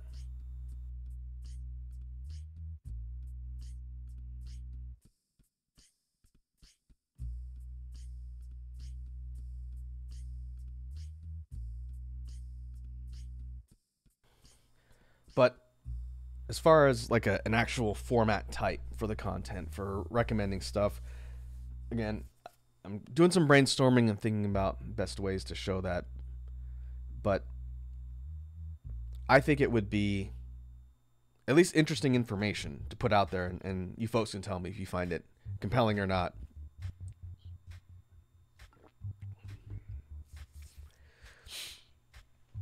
Let's see. I guess it would be kind of good to go over some highlights for the year as far as things that maybe I consumed as far as media wise.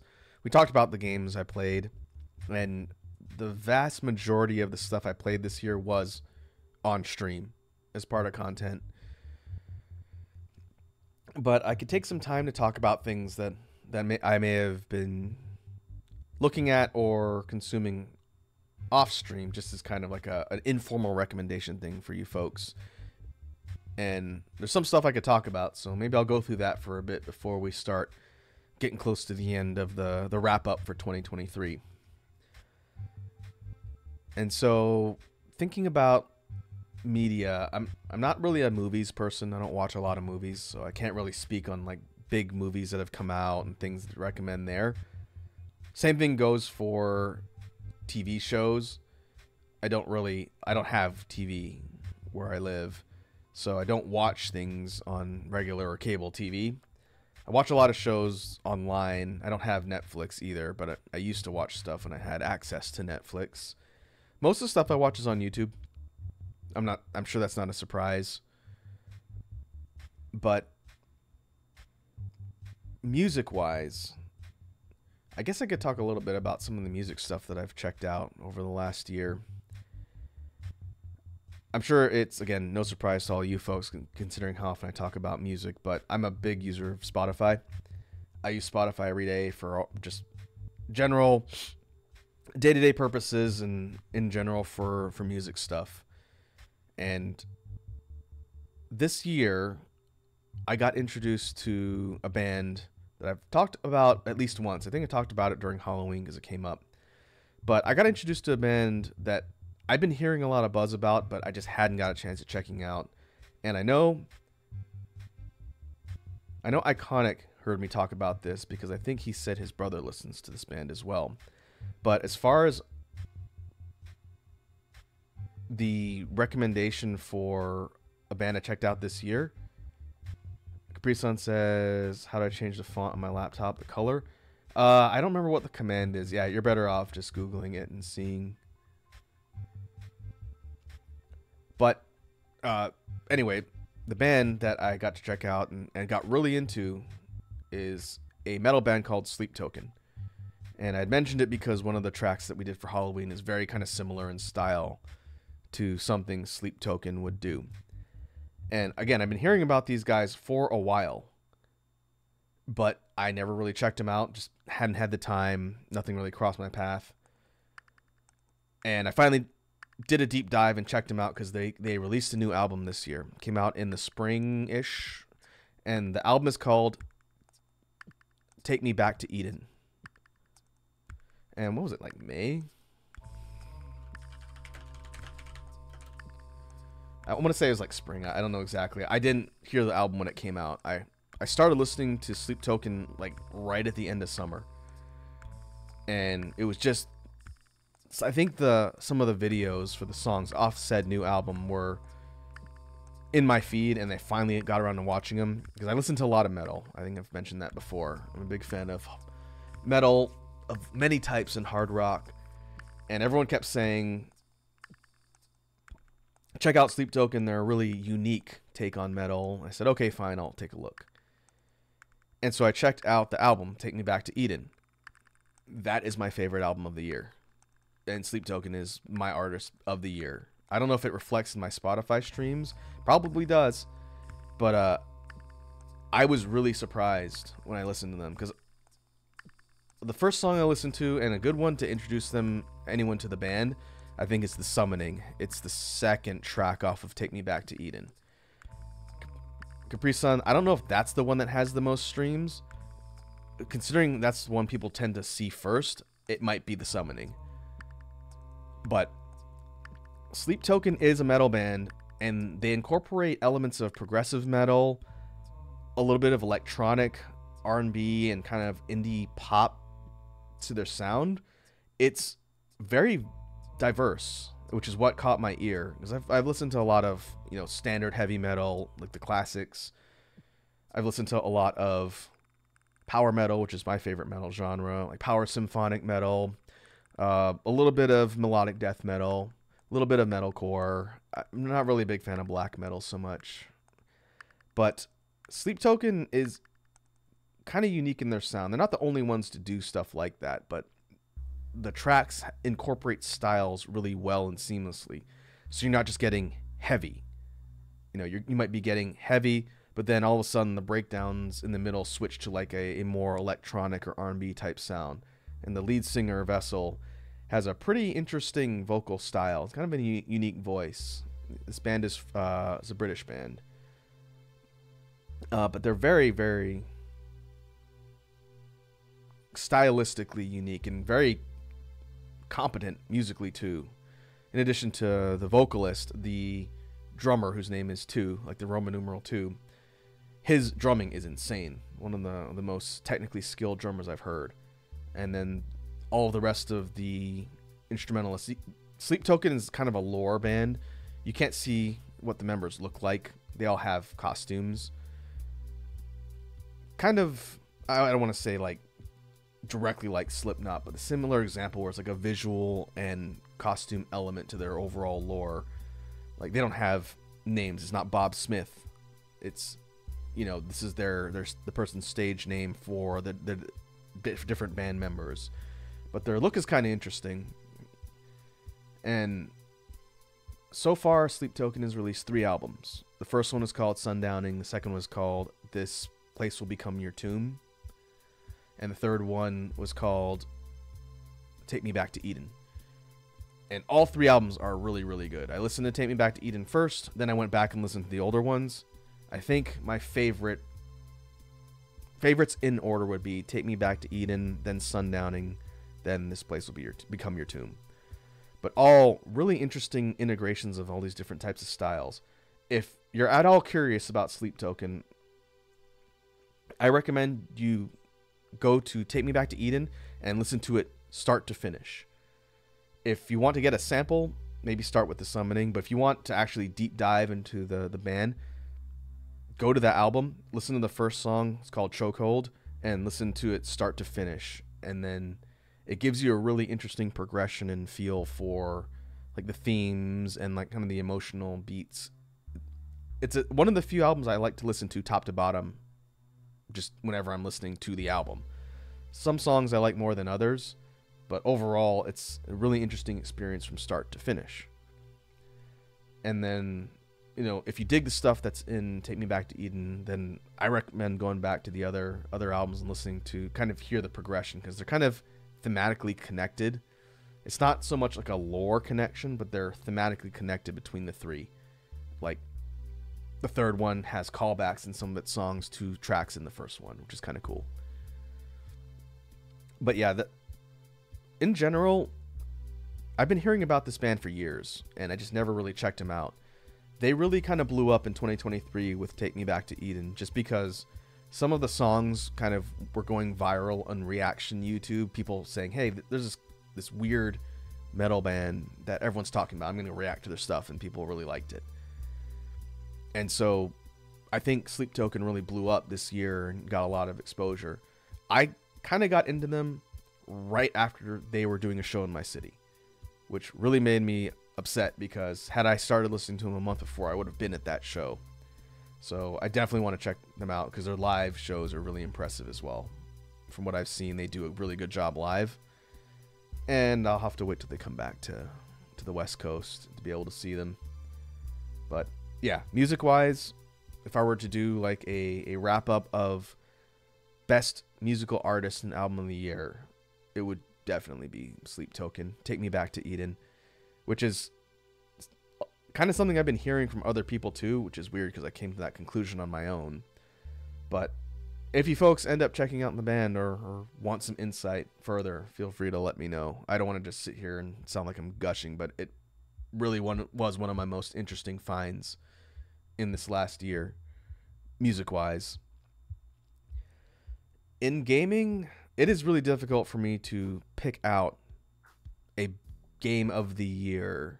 We talked about that across the different titles as we got through the slideshow up to this point. Again, time-wise, if it was purely based on hours, like I said, it would have been Dyson Sphere Program. But it's tough. That one I'd have to sit down and think about. But I could do like a top 5 of games that I really enjoyed this year, and it would have all been probably games that I streamed. I would say Into the Breach, Armored Core 6, in no particular order. This is just off the top of my head. RE4 Remake and Pokemon Infinite Fusion would be my, just off the top of my head, things that I played through this year that I really enjoyed and would recommend people to check out. There are kind of other things sprinkled in there, and I might have missed a couple that I did 1 or 2 offs this last year.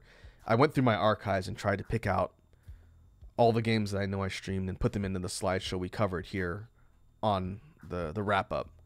But it's very likely I could have missed some here or there, which is fine. If they come to me later, I'll be sure to mention it.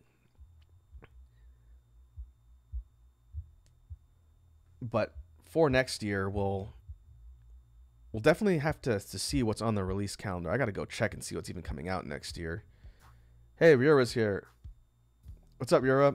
Welcome to the stream. We are going through the recap of all the things that we did in 2023. I was just kind of thinking out loud as far as what I'm looking forward to on the gaming and media side for next year. I had just gone through going over for like 15 minutes one of my favorite bands, probably of all time now, but that I got into this year. I went through a whole bit explaining why I highly recommend checking out the band Sleep Token. But Rhea asked, "Oh, nice. Did you reach Armored Core 6 yet?" Yeah. So I went back to the beginning of the slideshow, which is what you see on my layout here. But we did get to Armored Core 6, and I did talk about it. And in fact, you can probably chime in on this because you and I were chatting about Armored Core 6 offline. It ranks pretty highly on my games played this year. Tough to really zero in on a number 1 spot off the top of my head. But I know you played through it, and did you get all 3 endings? I got 2 of the 3, and I haven't finished the final playthrough yet. But I think you told me when we were chatting about it that you finished all 3 playthroughs, right? Is that correct, or am I misremembering? Okay. Yeah, so you got all 3 endings. But yeah, to echo what Rira is saying, Armored Core 6 is very good. If you've never played an Armored Core game before and you want to get into the franchise, play that one. Play that one, and it's probably the best entry point in the series so far. As far as quality of life and refinement, if you want to get into it, I would say play that one first.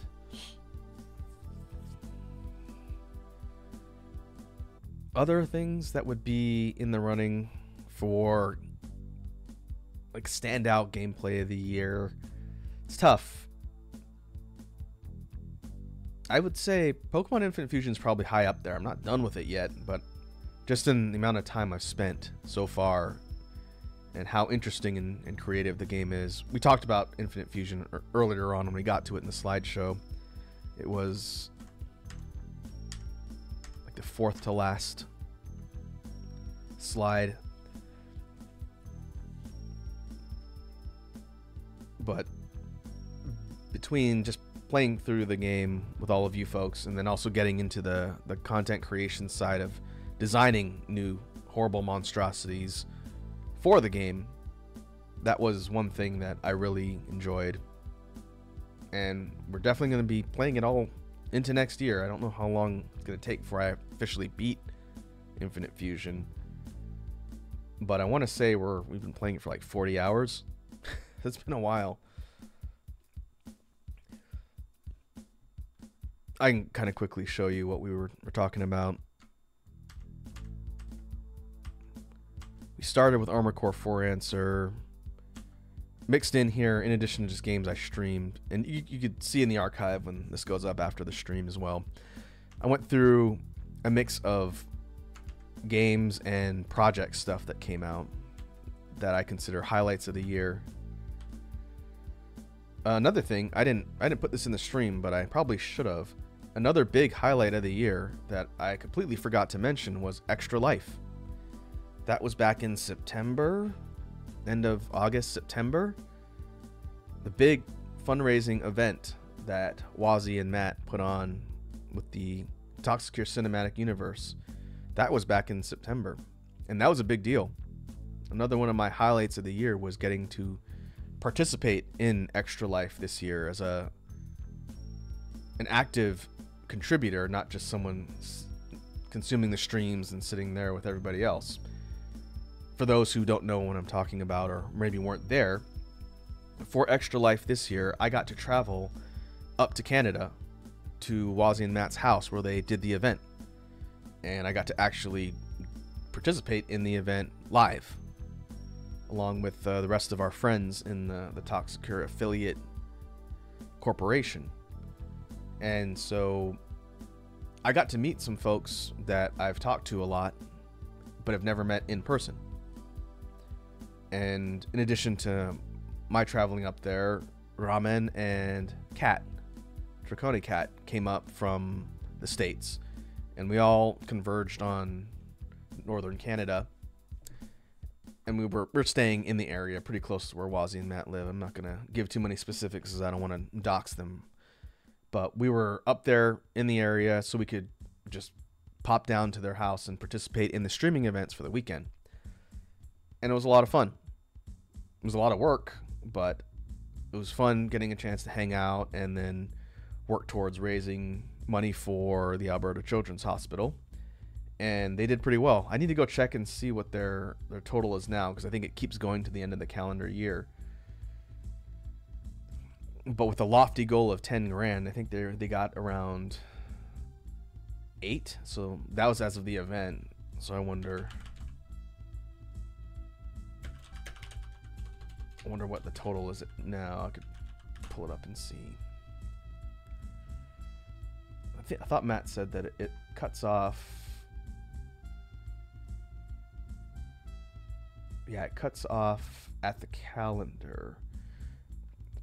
So according to the Extra Life site, they're at 7,912, but that also doesn't include some of the merch stuff that Wazzy sold as part of it as well.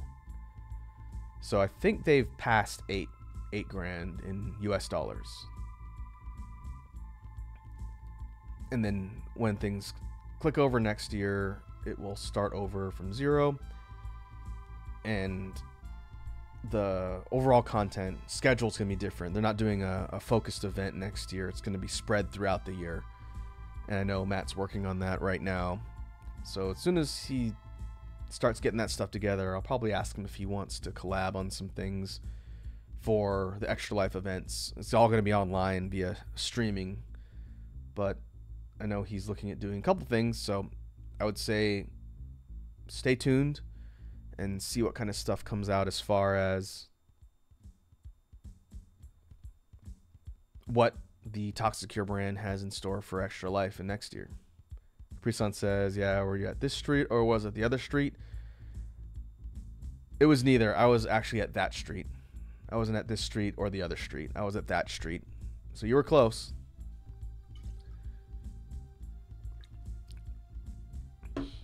Kind of connected to the Extra Life event, because I can't remember if I talked about this, but after the event was over, Urama, Kat, and I stayed for an additional several days, and we just hung out with Matt and Wazzy and the rest of the Toxicure crew, and we checked out the area where they live.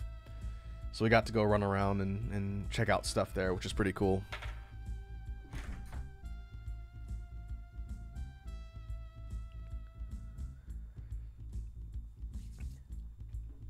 And so, yeah, it was a good time. Hopefully I'll get to go back and visit again soon.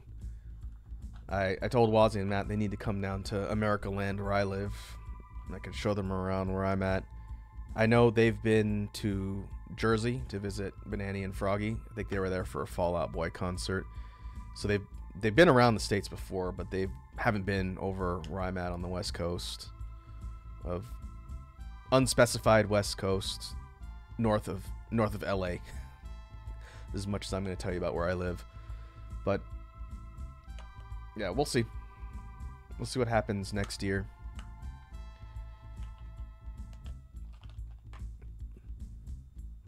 Let's see. Anything else of note that I could think of? Overall, I think it's been a pretty fun year of content creation. Again, my expectations, and this is gonna sound a little bit sappy, so forgive me for a second. My expectations of what it was going to be like as a VTuber when I started doing this in 2021, I want to say. My expectations of what it was going to be like as a VTuber were very measured and pretty much non-existent as far as what I expected.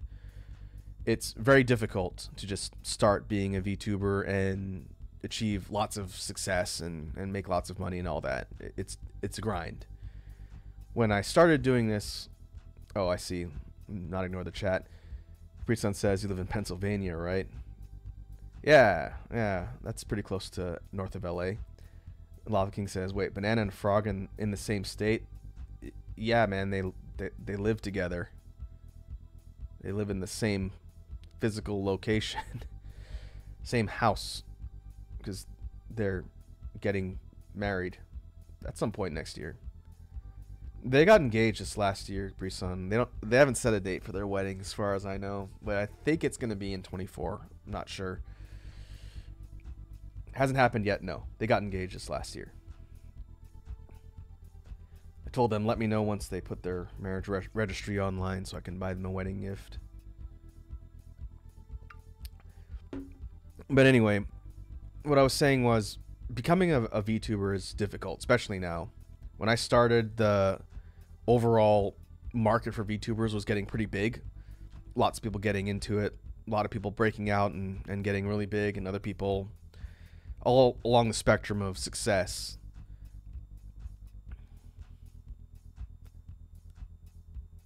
Love King says, Banana and Frog are married? Why didn't you tell me? Well, I don't think they've talked about it a ton, but it's not private information. They specifically mentioned it on social media. But they're not married yet, Lava King. They're engaged. They will be married soon. But yeah, I can't remember. It was earlier this year. I want to say like the spring, middle of the year maybe.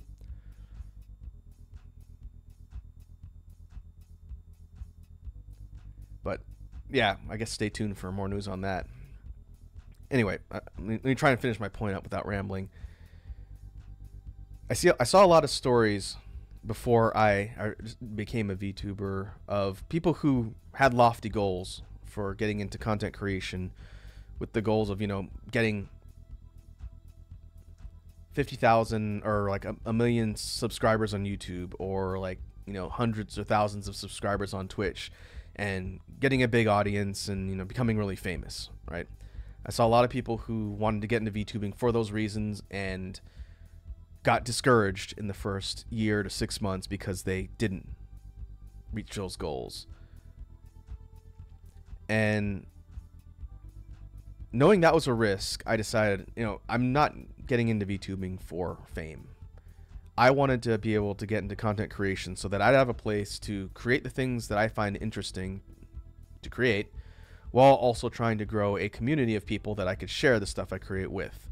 And whether that community was 5 people or 10,000 people, it didn't matter to me, because all it mattered is that I had a place to put my stuff that I create out there on the internet. And if people like it, great. If they don't like it, that's also fine too.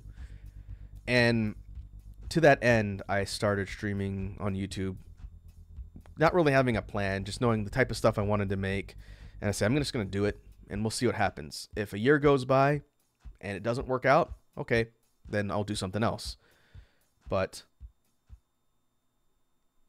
investing the money and whatever to get all of the stuff I needed to do that, including this model, was just something I said I'm going to do. And if it doesn't work out, it doesn't work out. Lava King says, oh, hey, Rocco, have you tried Warframe? It's very fun. I have not. I don't really play MMOs at all, but I have friends who played a lot of Warframe.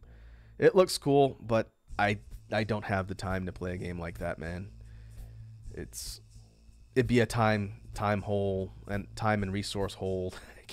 I can't afford it. I'd get even less done than I do now.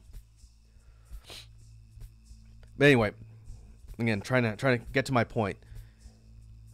I'll sum it up this way, and I've talked about this on stream a little bit, but I think each year it's important to reflect and just be real with you people. I got lucky, okay? When I started streaming on YouTube, the first stream that I did, my debut stream, which is over on YouTube, if you want to see how jank it started when I was doing this, you can go look it up. It's a little bit embarrassing, but it went okay.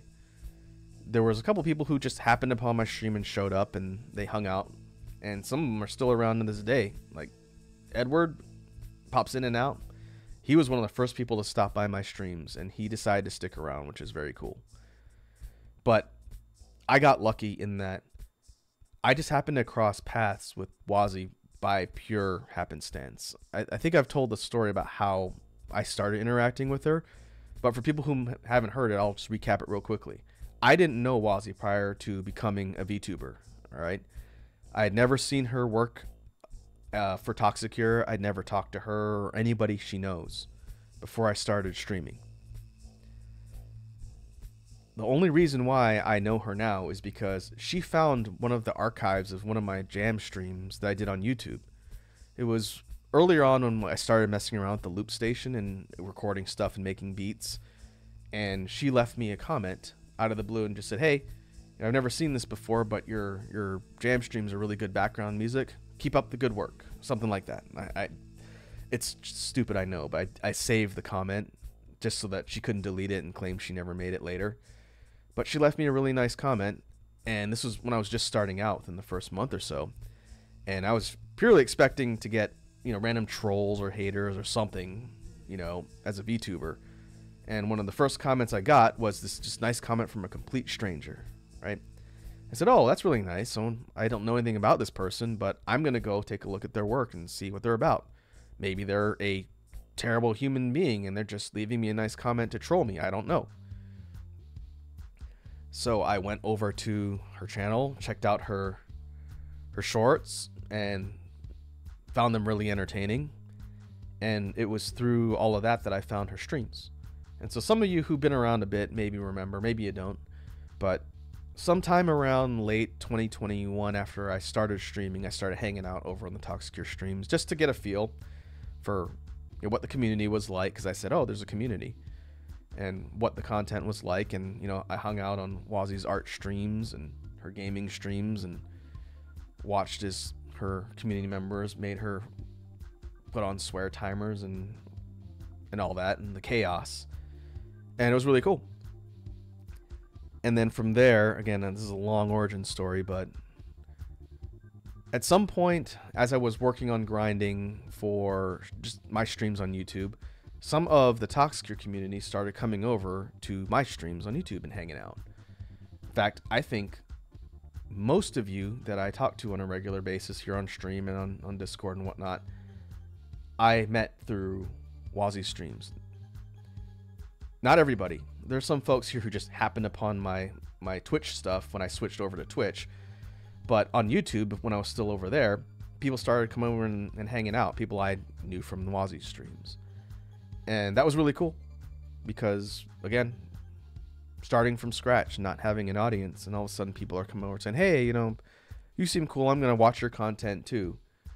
Which was, again, very nice. And at some point after my computer died, I made the decision to switch over to Twitch because it was a lot more community focused, and I could do things like set up emotes and redeems for points and raid my friends, and that's what convinced me to switch over there. But in between, I started meeting all of the other people that are affiliated with Wazzy on the content creation side.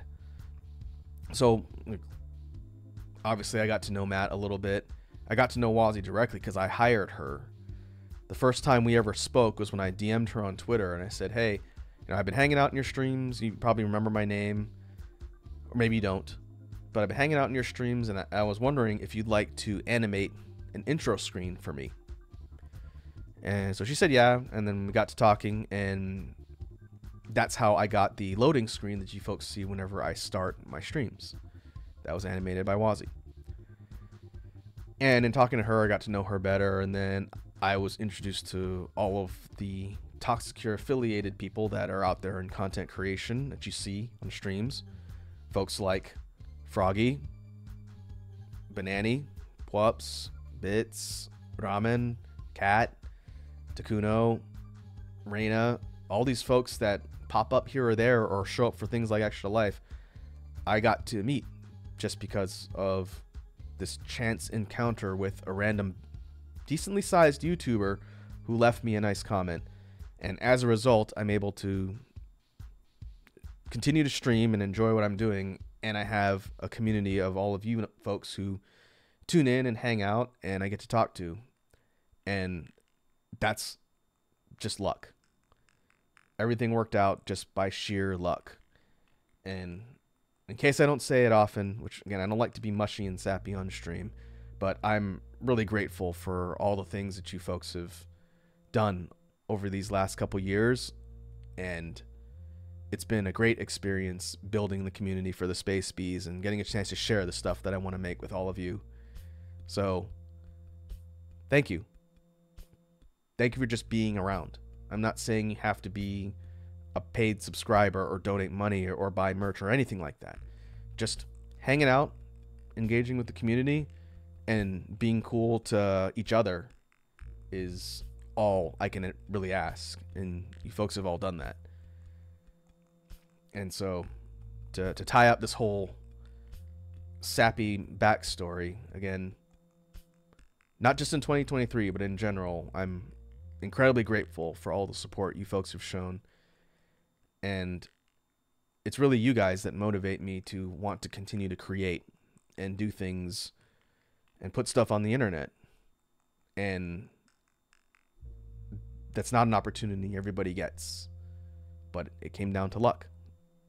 So again, thanks for that. And I hope going into 2024, we get the opportunity to do more stuff and continue to just hang out and vibe. Also, before I forget again, I do want to publicly shout out the mod team that helps me out here on stream and also on Discord. So specifically Sour Lad and Iconic. Those two have volunteered their time to help me maintain the stream, help take care of chat and expel the bots, but also on Discord, Sour Lad has helped me quite a bit in setting up the Discord. Everything that happens in that Discord is running smoothly because I had to ask Sour Lad for help. And some other folks too. Lava King says, I can help mod if you want. Okay, I will keep that in mind. I think what I may do, Lava King, and again, no ETA, but going into next year, I might open up the mod team for a couple slots just to cover when people are on. But I will let you know when that happens, and I'll probably ping you on Discord directly so we can talk about it if that's something you want to help out with. But when I do that, I will keep you in mind specifically since you mentioned it. But again, for the folks who volunteer their time, I do appreciate it. It's not an expectation that I have for my mods. Like I've told Iconic this, I told Sour Lad this as well. I don't expect you to drop what you're doing and show up to my streams just because you're modding. Anyone is free to come and go as they wish and as their schedule dictates on my streams. If you're around and you want to jump on and hang out, great. But if not, it's no big deal. It's a volunteer gig. If I was paying you folks by the hour, it'd be one thing, but it's not. So again, I appreciate the mods donating their time.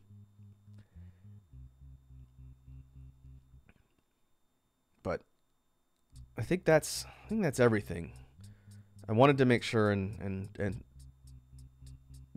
take some time again to give thanks. I feel like we definitely put that one to bed. But the overall look back on 2023, again, it's been interesting. Got a chance to do quite a bit. I'm hoping we get to do even more in 2024. Got some ambitious ideas. We'll see how they all pan out. But let me see. We'll get ready to wrap up here on stream. Let me take a look at the list and see who else I know is online. And hopefully we could spread some chill vibes elsewhere. Let's see. Let me go to the main page here.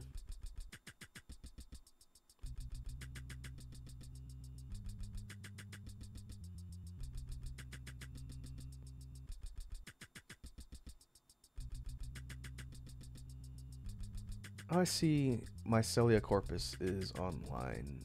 We have rated her before. She's another VTuber peer of mine, does a lot of art. Looks like she is doing just chatting now. So let me go ahead and pause BGM. And we'll go to outro. And we will get ready to go raid Mycelia and see what she's doing with her community. And so thanks again for coming and hanging out while we reflect back on the year that was 2023. It was definitely the year of all time. We'll be back. There'll be one more stream for the end of the year, and it will be Saturday. I don't stream on Saturdays often, but because of scheduling, it's going to be on Saturday. We'll be doing a Beatbox Jam stream Saturday, the last one for the year again. And I got some stuff I want to talk about, but we'll be doing a mix of the regular beatbox discussion and also working on BGM. So that sounds like something that you would be down to check out. Maybe I'll see you folks Saturday. If not, I hope you all have a safe New Year's Eve, and I will catch you all in 2024. In the meantime, let us go see what Mycelia is up to and commence the raid.